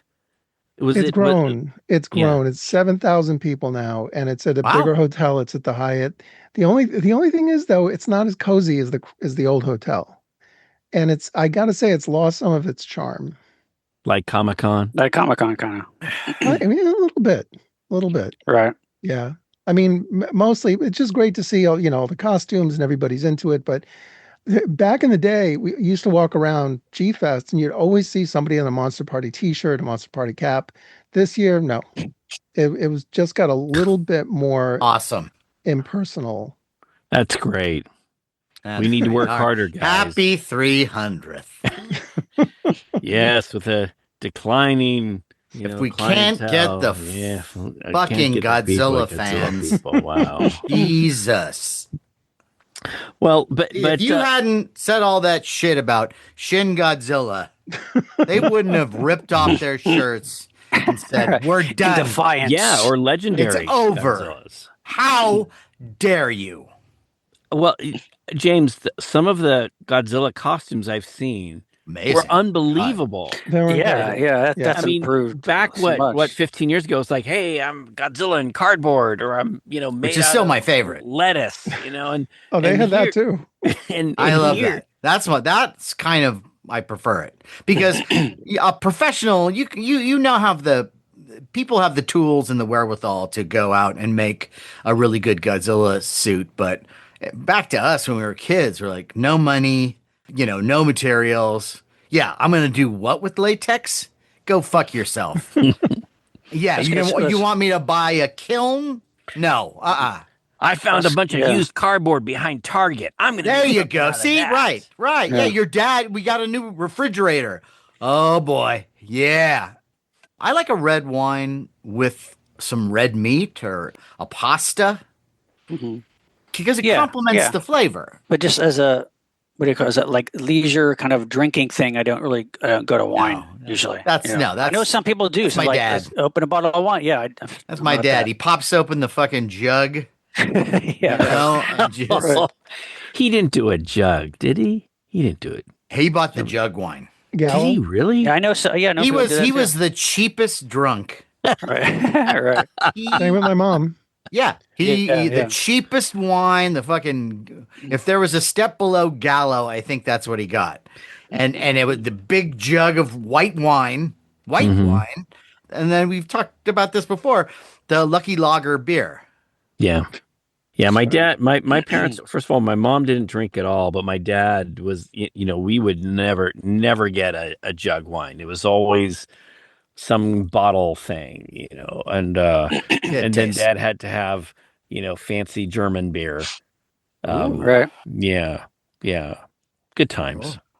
That Mein Kampf lager that they put out was so good. Well, it is kind of a struggle. Well, so once you have three of them, it's a struggle. The Germans did do some things well. Okay, they do. They kind of snake it in between some of the other things. There's some stiff animals, strudel, and I think that's it. I think we've run out. Okay, coming from a German. Oh, and do we all sound okay, Matt? Yeah, all good. Yeah. Okay, cool. James sounds good. Test. Yeah, you do. Hello. Awesome. I sound okay. Yes. Yep. Like a dream. All right, like a dream. The Velvet Turtle. The Velvet Turtle. What's that from again? Well, I first of all, two things. One, I called you the Velvet Turtle in the Monster Palooza, and it was hilarious. And I'm like, where the hell did I get that? There used to be a restaurant called the Velvet Turtle. Really? And it was this turtle. The logo was this turtle, and he was wearing like a monocle and had a little top hat. Really? That is me. Yeah. That's cool. German. See, it's the other good thing that the Germans gave us. I don't know how many turtles. Velvet turtles. I don't know how many turtles live in for a band too. Good. Yes. Yeah. Oh, yeah. Or it'd be like the bar that Jerry Lewis would go to in a movie.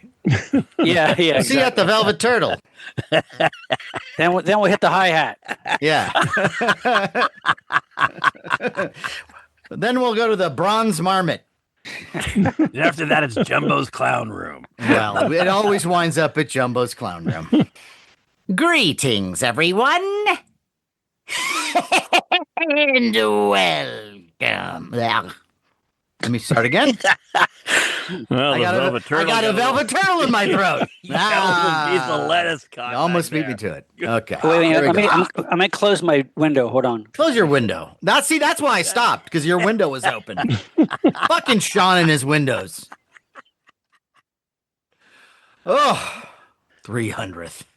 Sean, you have air conditioning, right? Do you have air conditioning in Yes, your he house? has air conditioning. No. What do you he live in lives- Tijuana? What? He lives by the ocean. Some of those people go, Yeah, "Oh, I just open a window." Yeah, like 25 miles from the ocean or more. He's not 25 miles from the What? ocean. How far are you from the ocean? Oh, I don't know. I mean, not What do you mean you we're not don't that know? we're not that close though. We're we're LAX. How long have you lived there? Sean, first he asked, do you have air conditioning? Yes, we do. But we haven't turned it on yet. It's Yeah, he not has running necessary yet. water and Yeah. floors. I have a and- fan going. It's fine. Yeah. We try not to use air conditioning too much. You know, we have lots of windows. Wow. Well, that's weird, but okay, whatever. Everybody get it Tonight's together. episode: air conditioning. It's It's a good, it's a good topic.